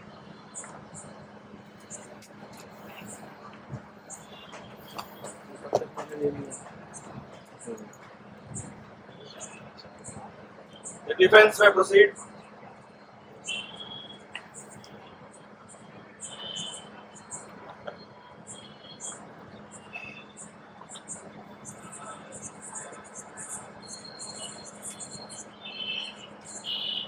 Miss Andre, when you first took the stand, did you know the whole truth about this case? No. Do you wish to retract any of your testimony? No. When you took the stand, did you intend to shield anyone? Yes. Who? Bjorn Faulkner. Do you still find it necessary to shield him? It's not necessary. Not anymore. Miss Andre, do you still claim that Bjorn Faulkner committed suicide? No. Bjorn Faulkner did not commit suicide. He was murdered. I did not kill him. Please believe me. Not for my sake. I don't care what you do to me now, but because his murder cannot go unpunished. I'll tell you the whole truth. I've lied at the inquest, lied to my own attorney, and I was going to lie here today, but everything I've said so far has been true. I'll tell you the rest. Miss Andre, you had started telling us Mr. Faulkner's way out of his business difficulties. I told you he was going to leave the world, but he was not going to kill himself in it. I did throw a man's body off the penthouse, but that body was dead before I threw it. It was not Bjorn Faulkner. Will you kindly explain that to the jury? Bjorn wanted to be officially dead. No searches or investigations were to bother him. He was to disappear. That suicide was staged. He had had this plan in his mind for a long time. In fact, the $10 million of the Whitfield forgery were kept for this. But we needed someone could help us, someone who could not be traced back to Bjorn, and there was only one such person. Regan. Mr. Regan. Now, Miss Andre, what made you believe that Mr. Regan would help you in such a dangerous and undertaking? He loved me. And he agreed to help you in spite of that. He agreed to help because of that. What was the plan, Miss Andre?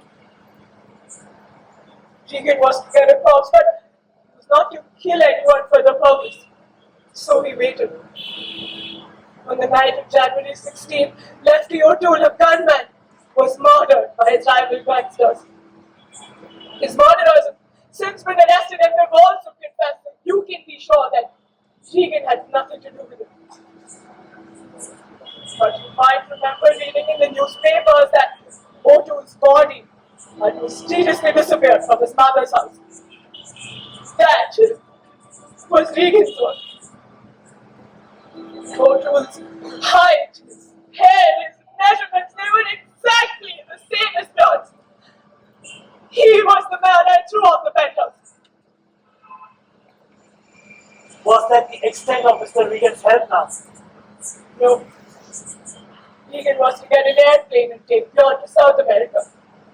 You see, Bjorn had never learned how to operate an airplane, but Regan, well, he used to be a transport pilot. That day, January 16th, Bjorn transferred the $10 million to 3 different bank accounts in Buenos Aires in the name of Ragnar Heden. I was to meet him a month later at the Hotel Continental in Buenos Aires. Until then, the three of us were not to communicate with one another no matter what happened. We were not to reveal the secret.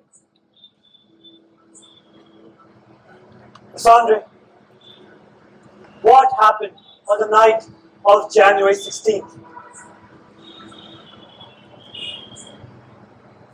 Bjorn came home that night for dinner. I can never forget the smile on his face as he stepped out of the elevator. He loved danger. We had dinner together.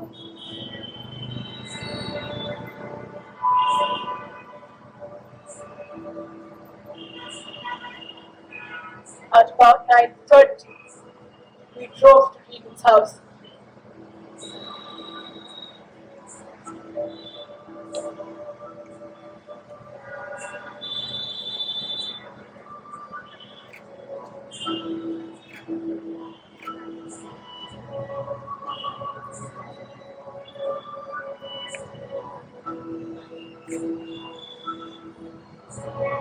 Regan had already dressed the corpse in traveling clothes.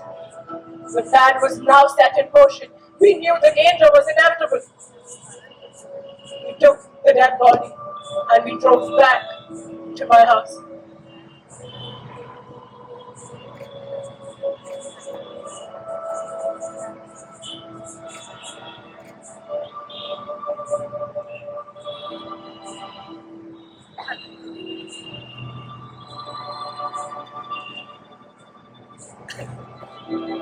Bjorn wanted to be seen entering the building, so I did not use my key. I rang the doorbell. Bjorn and Regan were supporting the dead body as if it were a drunken friend. The night watchman opened the door and we took the elevator and we went up. Bjorn exchanged his clothes with the corpse. He wrote that letter. And then we said goodbye. Bjorn was to go first. He took the elevator and went down. I just stood and watched the needle on that indicator moving down, 50 floors down, and then it stopped. He was gone.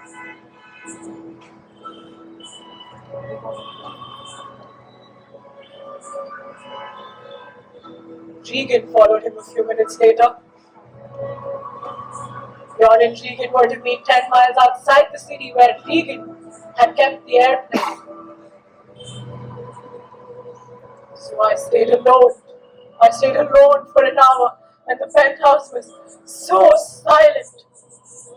Bjorn Faulkner had already carried the dead body to the balcony and left it leaning against the parapet. I couldn't stand to wait in the garden with that corpse. That man that was supposed to be Bjorn Faulkner. So I rushed to my bedroom and I lay down on my bed and I buried my face in Bjorn's jacket. I could almost feel the warmth of his body. The clock at my bedside ticked in the darkness. I waited. Finally, after an hour had passed, I got up. I tore my dress to make it look like a struggle, and then I walked up to the balcony, to the parapet, and I looked down. There were so many lions. One seemed so tiny and so far away. And then I threw the body over. I watched it fall. I thought all of Bjorn's troubles went with it, but I didn't realize that his life went with it too.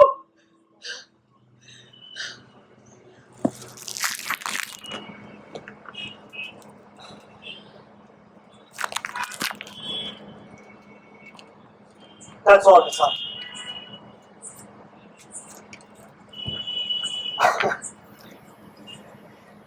I must confess, Miss Andre, I'm left with nothing to do because you've done all my work yourself. Now, please tell us, did Bjorn Faulkner have a clear conception about the difference between right and wrong? Bjorn never thought of things as right or wrong, Mr. Flair. To him it was only he can or he can't. And he always could. I see. And what about yourself, Miss Andre? Didn't you object to helping him out in all those crimes?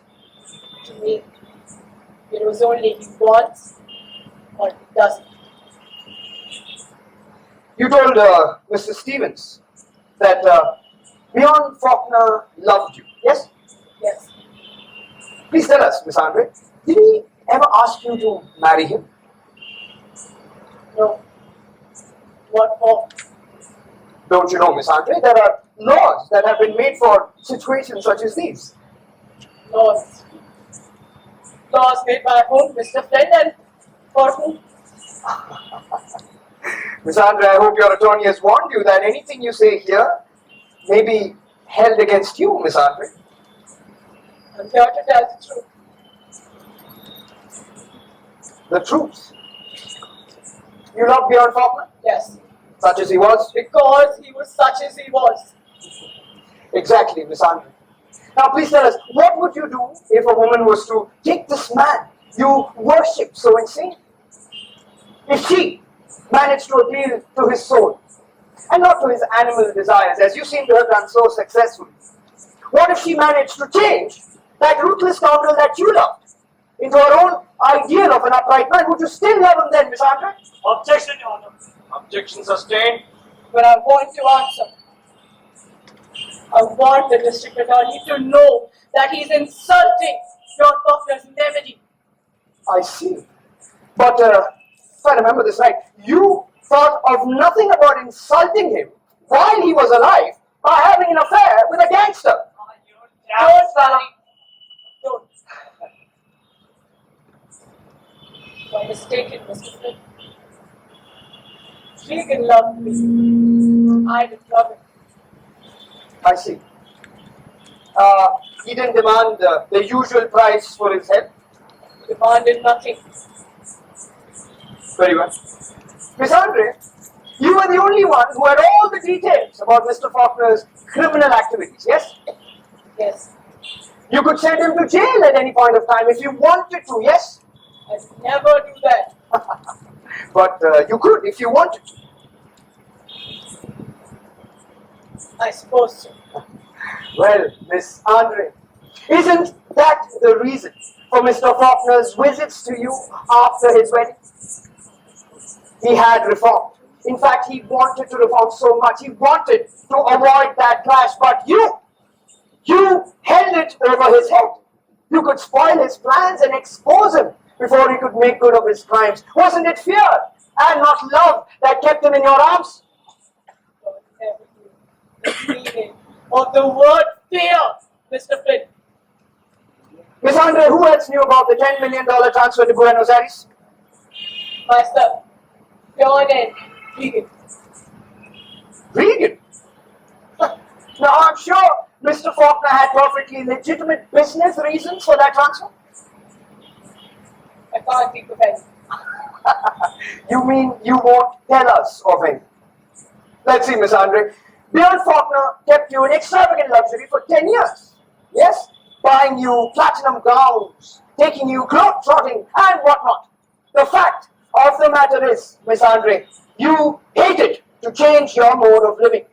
You hated to see him turn his fortune over to his investors, to see him poor, did you? I was never to see him poor, Mr. Flynn. Oh, that's right, of course not. Because you and your gangster lover were going to murder him anyway and make way with that 10 million no one knew about. Objection, Your Honor. Objection sustained.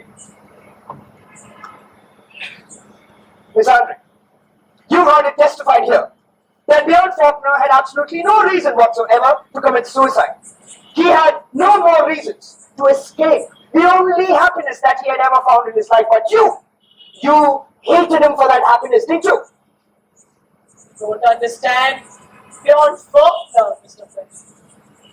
I may not understand Bjorn Faulkner, Miss Andre, but let me see if I understand you correctly. Yes? You were raped by a man the first time you met him.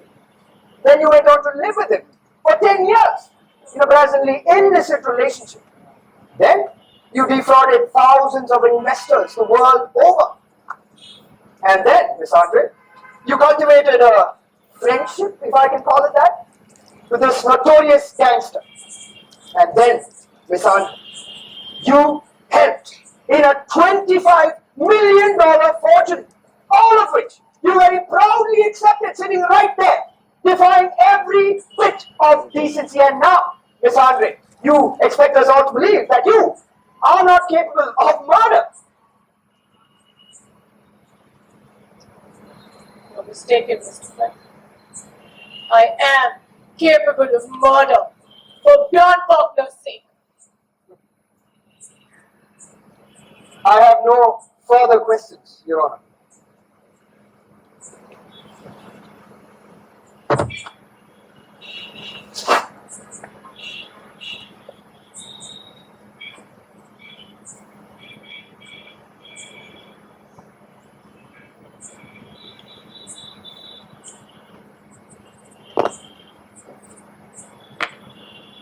Mr. Lawrence Regan.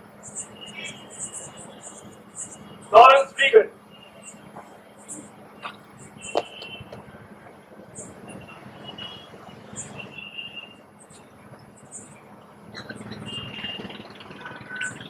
You solemnly swear to tell the truth, the whole truth, and nothing but the truth, so help you God.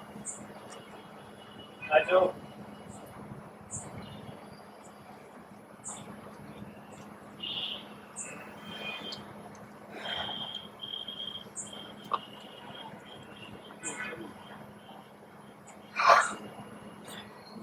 Please state your name for the court.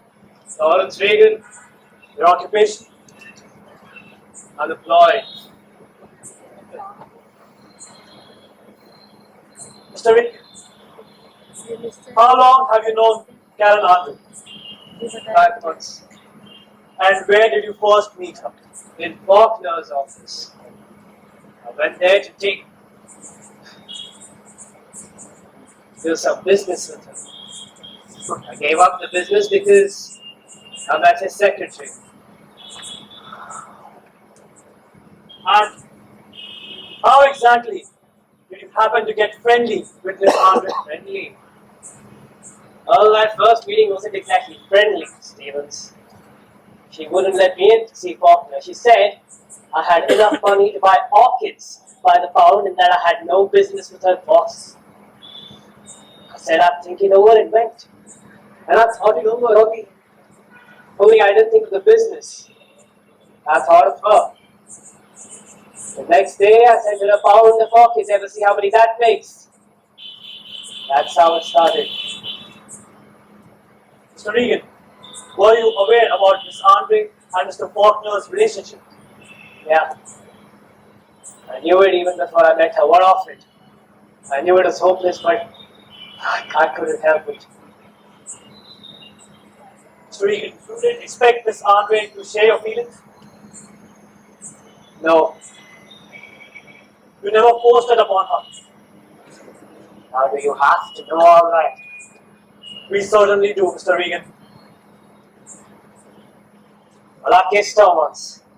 By force. It was the night of Faulkner's wedding. She was alone. She was unhappy and I was so crazy about her.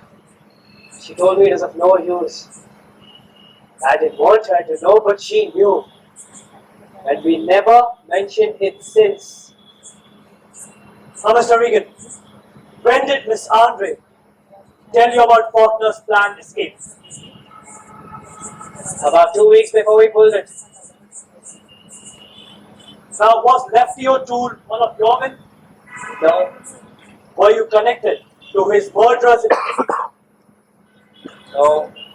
You actually had no definite knowledge of this land murder? See, I just had a way of guessing. Mr. Regan, what happened on the night of January 16th? It all worked as Miss Andre has told you, but she only knows half the story. I know the rest. Can you please tell us what happened after you left the penthouse? I left 10 minutes after Faulkner did. He had taken my car and I had one of my men leave another car for me at the entrance. I stepped on it full speed. And where did you go? To Meadow Lane, 10 miles out in Kings County. I'd left my plane there earlier in the evening. Faulkner was to get there first and wait for me. Now, what time did you reach there? About midnight. There was a bright moon. I turned off the road and I could see tire tracks in the mud where Faulkner's car had passed. I drove out into the lane and then I thought I lost my mind. The plane was gone. So I searched around that lane for 2 hours. Faulkner's car is there, where he had agreed to hide it. It is empty though. The lights turned off, the key in the switch. I see some more tracks on the ground, where the plane had taken off. But Faulkner couldn't fly it himself. So I search around that lane like a bloodhound, and I find something. A car. It is hidden deep inside the bushes on the other side of the lane. It is a big black sedan. I wanted to know who the owner was, so I smashed the window, crawled into the back seat, and I settled down. And I wait for the rest of the night, and then the owner comes back. I see him coming. His face looked queer. He had no hat. His clothes were wrinkled and grease-spotted. I pretended to be asleep, although I watched him. He approached, opened the door. I awakened, stretched, rubbed my eyes, and said,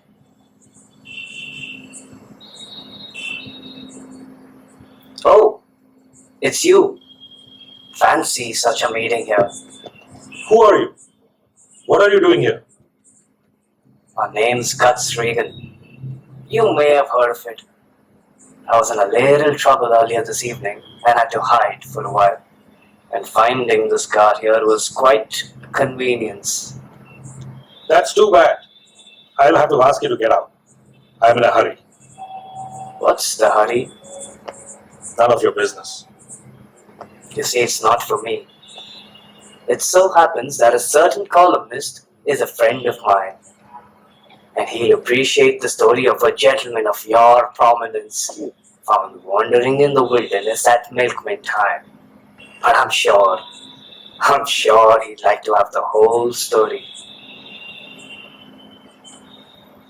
Would $5,000 be a suitable token of appreciation to keep your mouth shut? It'll do. Lawrence Regan's the name.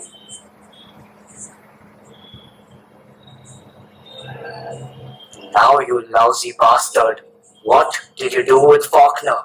I don't know what you're talking about. Cut it out. I've got no time to waste. I'm in on it, and so are you. Where did you take Fauklner? If you kill me, you will never find out. If you expose me, you will expose the fake suicide and Fauklner will be found. Is he alive? Go and ask him.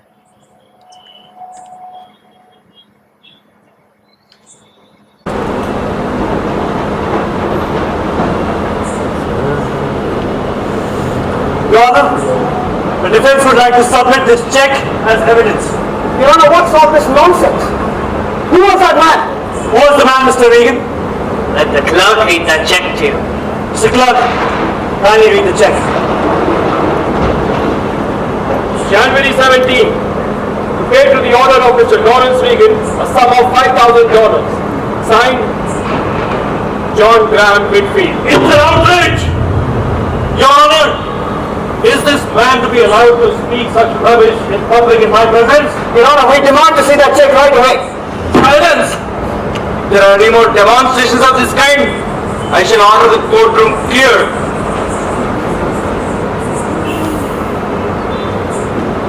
The witness is allowed to testify. If it is proved to be perjury, he will suffer consequences. Proceed, Mr. Stevens. Thank you, Your Honor. Your Honor, I'd like to submit this check as an evidence, please. Your Honor, we object.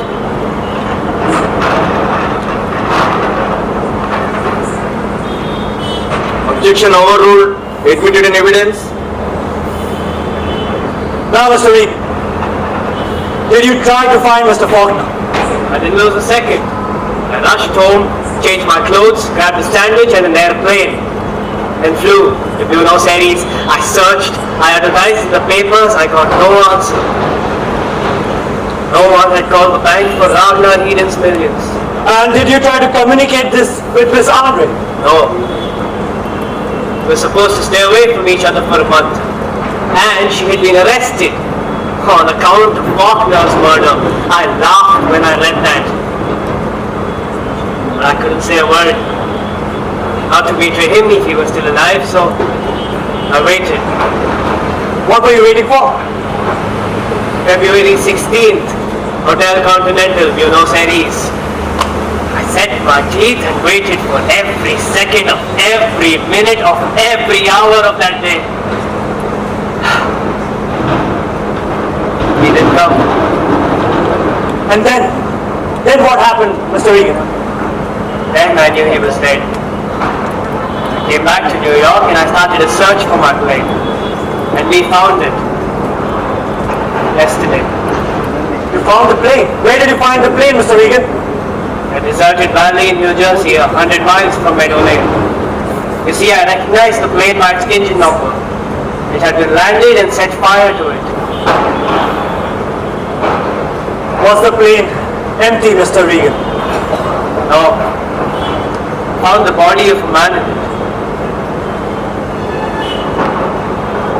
Could you identify the body? No one could. It's nothing but a bone skeleton, but the height was the same. It was Fauklner.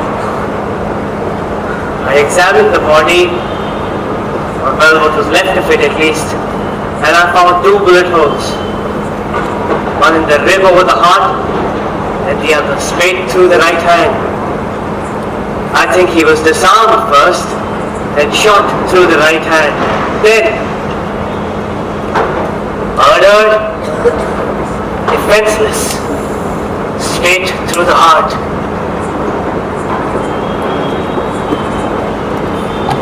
That's all, Mr. Regan.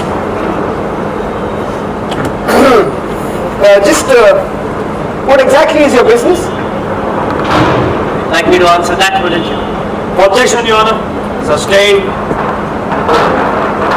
What do you do to prospective clients who refuse to pay you protection? I'm legally allowed not to understand what you're talking about, Flint. Very well. You don't have to understand me legally. May I question you as to whether you read the newspapers? You may. Well, Question me. Mr. Regan, please state if you read the newspapers or not. Occasionally. Did you happen to read that when Mr. James Sutton Vance Jr. refused to pay protection to a certain gangster, his magnificent country house in Westchester was destroyed by an explosion minutes after the guests left, barely missing a wholesale slaughter? Now, do you think that is a coincidence? I'd say it's a remarkable coincidence. Just after the guests left. Very well. Did you also happen to read that when Mr. Van Dorn refused to pay protection? Your Honor. These Sustained. questions are irrelevant to the case. Sustained. So I take it you had no ill feeling towards Fauklner at the failure of his business with him. Now, Mr. Guts. Oh dear, beg your pardon. Mr. Lawrence Regan. Please tell us, what would you do to a man if he was to take this woman you love so much and rape her? Cut his throat with a dull saw. You would, eh? Of course you would. And now, Mr. Guts Regan, you expect us to believe that you, Guts Regan, notorious gangster, outlaw, scum of the underworld, would step aside with a grand gesture and just throw the woman you love into another man's arms. I loved her. You did, eh? Then how could you let Mr. Faulkner visit Miss Andre after the wedding? I had nothing to say about that, Flint. No? You two didn't hold a blackmail plot over his head? Oh, you got any proof of that? Your association with her is enough proof, Mr. Regan. Objection, Your Honor. Objection sustained. Mr. Regan, how did you murder Bjorn Faulkner on the night of January 16th? Objection, Your Honor. Objection sustained. Where is the third accomplice, the man who pretended to be drunk? I'll give you his exact address. Evergreen Cemetery, Whitfield Family Memorial, which is the swankiest place poor lefty's ever been in. Now, let me get this straight. You're claiming that the body buried at Whitfield Memorial is Lefty O2, and the person that you supposedly found in that burnt plane was Bjorn Faulkner. Yes. Mr. Regan, what is to say that it isn't the other way around? Supposing you did steal Lefty O2's body, what is to say that you didn't stage this fantastic thing all by yourself? What is to say that you didn't plant that body and that plane in New Jersey and rushed here with this wild story in a desperate attempt to save your mistress? You heard her say it, that you would do anything for her, apparently lie for her too. Objection, Your Honor. Where is your... I'm sorry, Your Honor. Where is your real proof, Mr. Regan? Mr. Flint. Not a district attorney, eh? And a good one at that. And I will, you know what I am. We both have a lot of dirty work to do, such happens to be life. But do you think we're both so low that if something passes us to which one kneels, we no longer have eyes to see? I loved her and she loved Fauklner, and that, Mr. Flint, is our only proof. And this is your real proof? I have no further questions, Your Honor.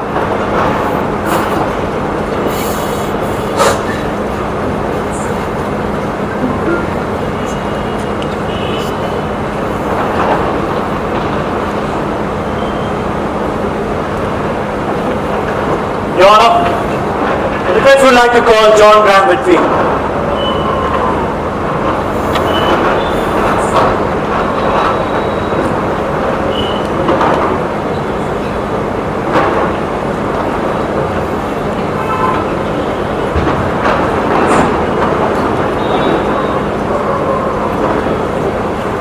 Mr. Whitfield, can you please tell the jury where were you on the night of January 16th? I believe I was in New York on business that night. And do you have any witnesses who can prove this? Mr. Stevens, I am not in the habit of providing myself with alibis. I never had reason to keep track of my activities and secure witnesses. I would not be able to find them now. Which is quite very convenient, Mr. Whitfield. Now, how many cars do you own? 4. And what are those? Well, Mr. Stevens, one of them is a black sedan, as you are evidently anxious to learn. I may remind you that it is not the only black sedan in New York City. Now, Mr. Whitfield, you just returned from California by plane, am I right? Yes, you are. And you flew the plane yourself? Yes, I did. So should the jury assume that you're a licensed pilot? I am. Now, that story of Mr. Guts Regan is a pure lie according to you, isn't it? It is. Then who wrote the check of $5,000? Mr. Stevens, I did. Can you kindly explain that to the jury? It's very simple. We all know Mr. Guts Regan's profession. He threatened to kidnap my daughter, and I preferred to pay him off rather than to take any chances on her life. Mr. Whitfield, the check is dated January 17. The same day you announced a reward for Mr. Guts' arrest. Is that right? Mr. Stevens, you must realize that besides my civic duty, I also had my daughter's safety in my mind, and I wanted prompt action. Right. Mr. Whitfield, your fortune and your daughter are your most cherished possessions, aren't they? They are. And what would you do to the man who would take away your entire fortune and deserted your daughter for another woman? Your Honor, we object. Objection sustained. You hated Fauklner. You wanted to break him. You suspected his intention of stating suicide. The words Mr. Youngquist heard you say prove it. I suspected nothing of that kind. Mr. Whitfield, weren't you the one watching Mr. Fauklner all day on January 16th? Certainly not. Weren't you the one trailing Mr. Fauklner after he left his penthouse? Fantastic. How could I have recognized Mr. Bjorn Faulkner? Supposing it were him who was traveling. Van Fleet, I am not going to kill him! The whole truth. The whole truth and nothing but the whole truth. So help me God. I didn't see it, but I see it now. He killed Fauklner because he lied. He knew about the $10 million. I told him! Now look here, my man. This That'll is be not... all, Mr. Whitfield. You are excused. Mr. Youngquist, kindly take the stand.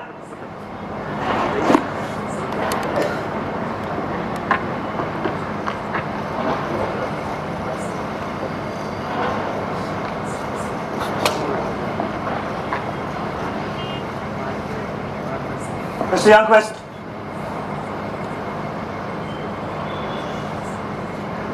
Did you tell Mr. Whitfield about the $10 million transfer?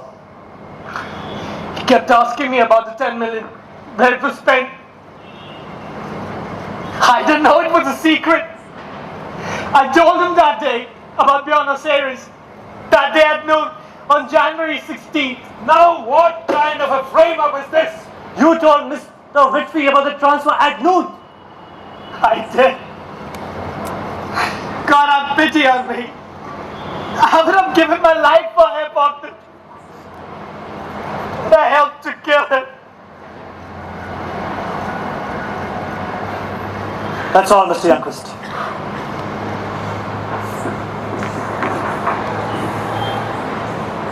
Mr. Youngquist, please tell us, were you alone when you supposedly told this to Mr. Whitfield? Yes. Then it's your word against Mr. Whitfield's. Yes. I have no further questions, Your Honor.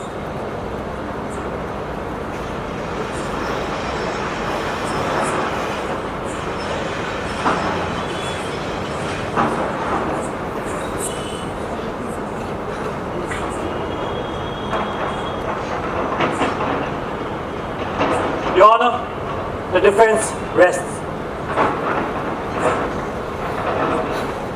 Any other witnesses? We have no further witnesses, Your Honor. The defense may now proceed with the closing argument. Thank you, Your Honor. Ladies and gentlemen of the jury, you are here to decide the fate of a woman. But much more than one woman is here on trial. Before you pronounce your verdict on Karen Andre, think about your verdict on Bjorn Faulkner. Do you think he was the man who would bow, renounce, or repent? If you do, she's guilty. But if you think that in this sad, half-hearted, manipulative, full of greedy men, a world where Bjorn Faulkner can be born. If you believe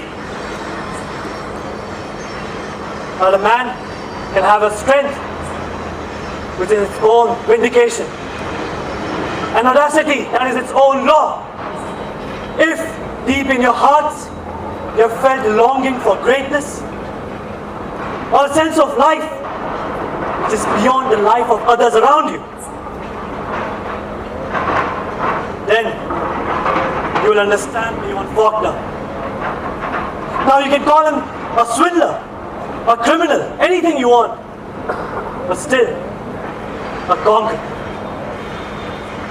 And if you understand Bjorn Faulkner, you will understand the woman who was his priestess. Who is on this trial, ladies and gentlemen? Karen Andre? No. It is you, ladies and gentlemen of the jury, who are here on trial tonight. It is your very own souls which will see the light when your decision is rendered. So please decide very carefully.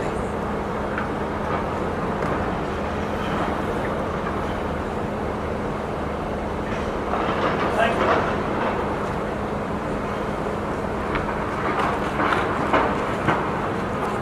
you. The district attorney may now conclude the case. Thank you, Your Honor. My dear jury members, for once, I agree with the defense counsel. Two different types of humanity are opposed in this case, and your verdict will have to depend on which side you choose to believe. You're asked by the defense to take the side of a swindler, a harlot, and a gangster against a man, a father, who is the very model of social respectability, and a woman who is everything that pure ideal of womanhood has been for centuries. On one side you have a life dedicated to duty, service and selflessness, while on the other you have a steamroller of sensual indulgence and egoistic ambition. I agree with the defense counsel. The judgment will be passed deep within your own souls if you choose to believe that man was placed here on this earth for a purpose higher than his own enjoyment. If you believe that love is not all in the bedroom, but it's also in your kitchen, your parlor, and your garden.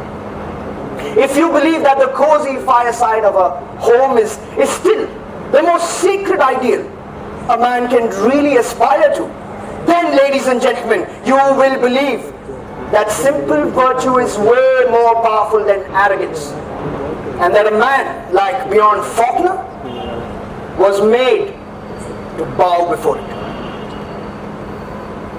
Let your verdict tell us that none shall raise their heads too high in defiance of our common standards.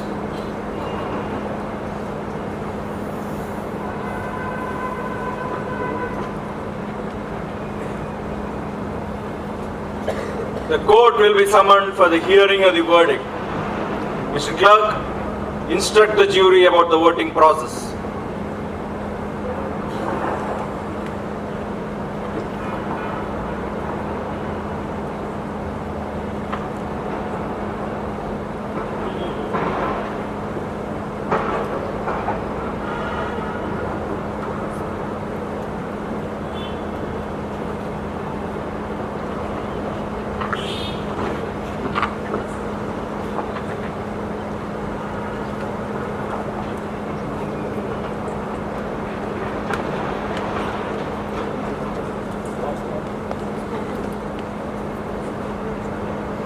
Ladies and gentlemen, you have heard the appeals and the evidences presented to you by both the parties. You are now to decide and return a verdict whether the defendant, Karen Andre, is guilty or not guilty of murder of the late Bjorn Faulkner. At the beginning of this trial, you were all given a jury card. Please go through it to understand the voting process. After the completion, the verdict will be announced in the presence of Honorable Judge William E.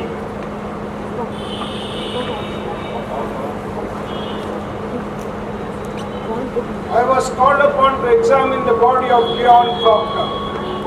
I saw a body mangled to an extreme degree. He seemed to be a bit tight, sir. He wasn't very steady on his feet, so that Mr. Faulkner and the other gentlemen, they had to help him. They almost dragged him into the elevator. She was hoisting a man's body up on the parapet. A man in evening clothes. Mr. Faulkner. He was unconscious, so no resistance.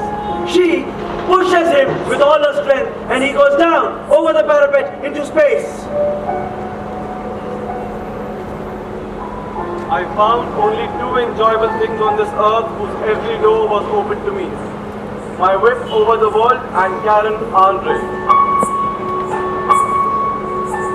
It is not probable that the letter was forged, but it is possible. He had a platinum gown made for her. She wore it on her naked body, and if it burned her shameless skin, she laughed like the pagan she is, and he kissed the burn, white like tiger.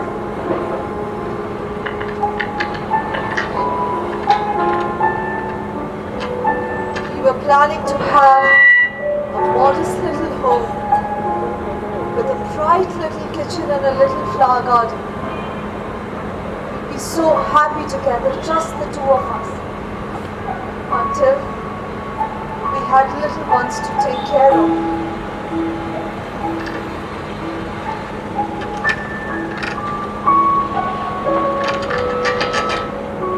I had full confidence that my business acumen would have prevented the crash, had Fauklner lived.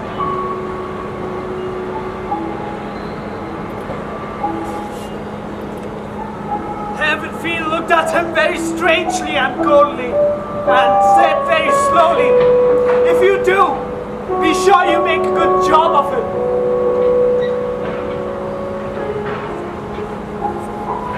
God never thought of things as right or wrong. To him it was only he can or he can't, and he always could. To me, it was only he wants or he doesn't.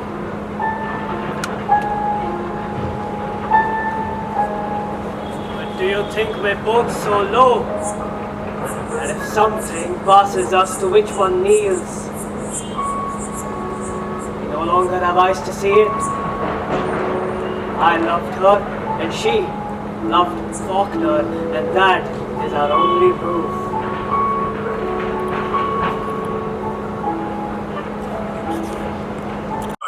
William E.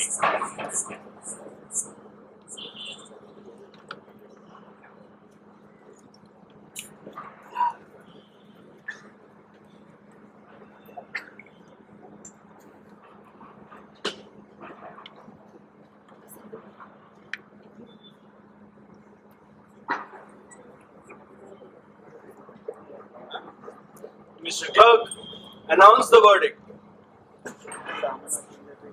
Defendant will rise and face the jury for the verdict.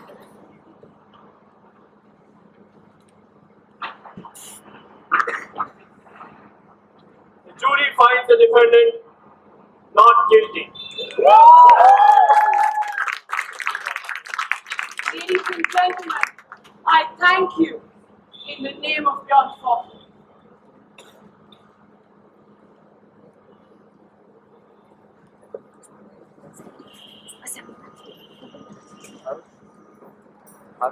Camera चालू रखते zoom कर दे अपना credit आना चालू कर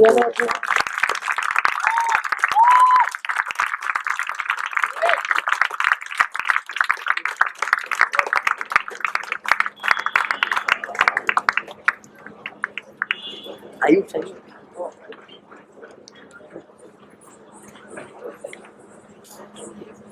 Thank you everybody for being such a wonderful audience. We hope you liked the play.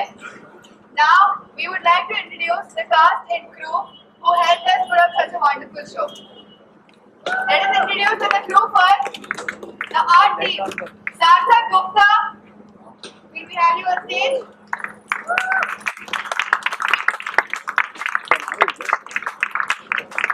Sarthak Gupta, Aniket Adulkar.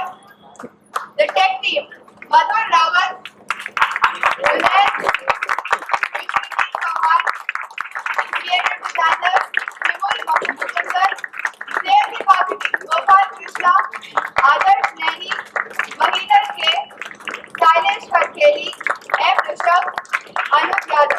The production manager, Jayashree, Sinha, Preeti, Shadi, Anushka, and Vanshika. The photography and videography team, Anjuman Priyadarshi, Abhumendra Jameel, Suryakant Patel, Arush, Krishna, and Ayush. Social media team, Vimal Mukundar, M. Rishabh. The backstage team, Dhruv Bharadwaj, Ashish Kumar Bharadwaj, Neha Dubey, Nishya Upadhyay, Vinod Kumar, Deepika Kaushal, Vikas Kane, Fauklner B, Surya, Abhinay, Sai Kumar, Rahul, Tony David, Suman Chaudhary, Acha, and Situ. And now the cast of the play. The cast, ladies and gentlemen, first we have Anooradha Dixit and Madhu Swaminathan as Magda Sevnson. Can we clap for them, please?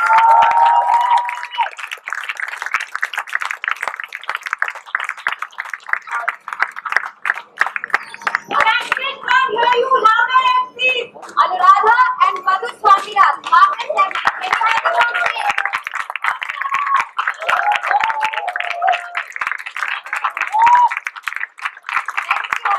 Adity Sinha and as Nancy Fauklner.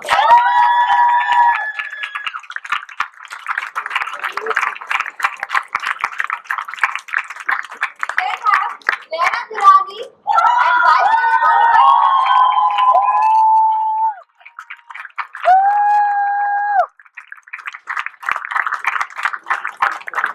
Next we have Pankaj Trivedi as Dr. Bob.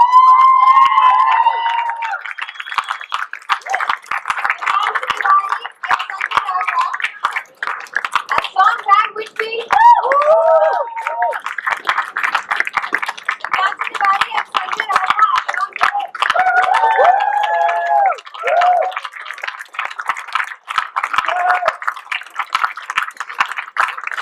Venkateshwara Kennedy as Judge William Heath.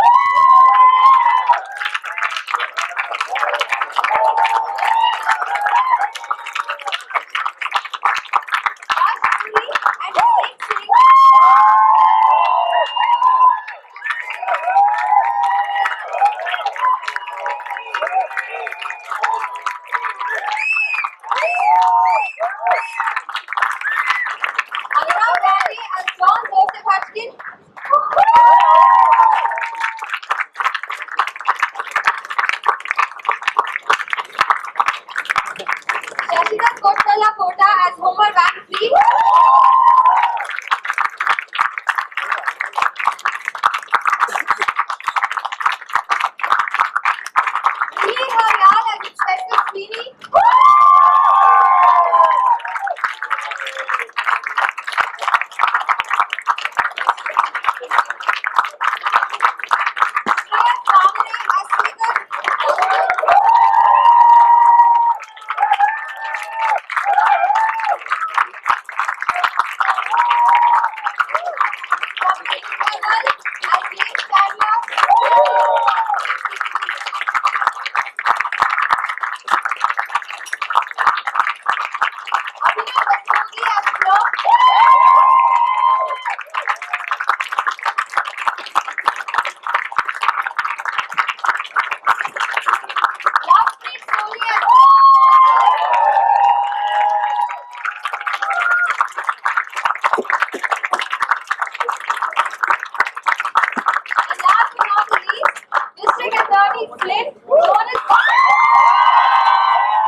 By Coliseum production.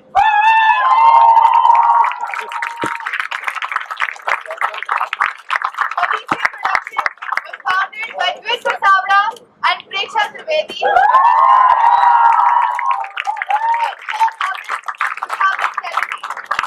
Now, can we please have them on stage, the director, Dixit Sabra.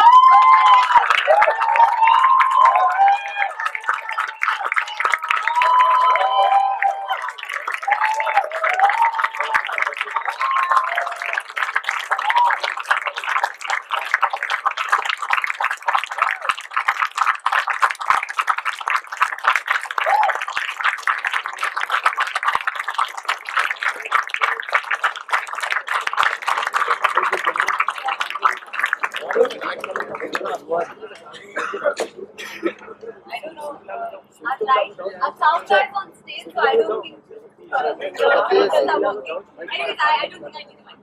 Thank you everyone. Formally to begin with, we'd like to thank our partners, Phoenix Arena. Thank you for providing us with space.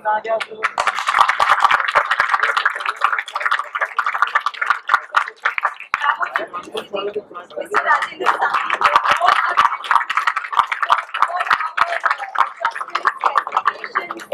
everyone.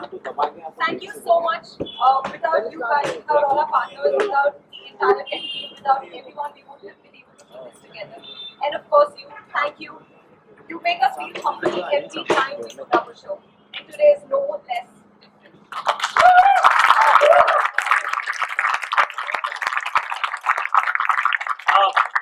Now it's working. Okay. All right.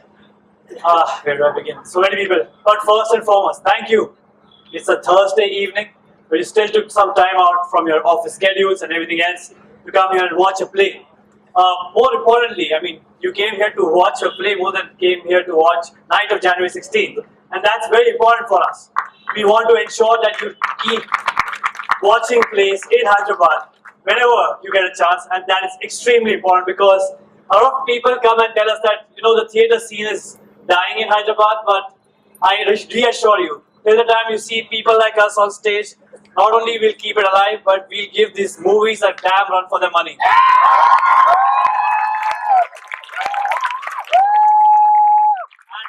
we'll always bring thrilling content to you, which is always engaging and which always puts forth the current human conditions of society. And that's what our intent was to the night of January 16th. So thank you for attending this play. Thank you to the wonderful production team.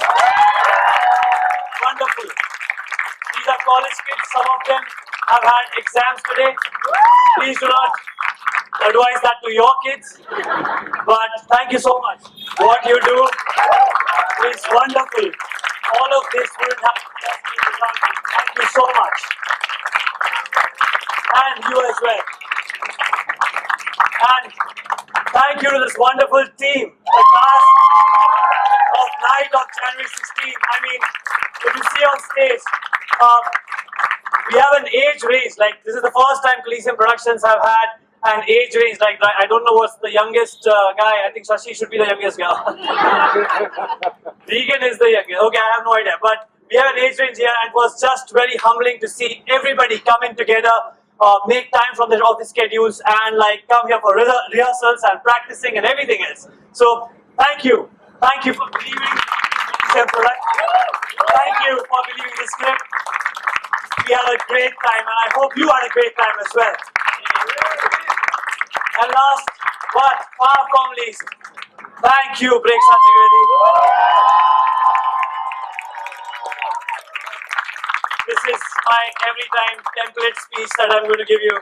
But thank you so much for doing and managing the crowd. I hope all of you had a great time here. And we won't take much of your time now. We'll take the final bow, and you can then meet the cast and crew of the play. For one last time, ladies and gentlemen, this was Coliseum Productions, night of January 16th, and we thank you for coming here tonight.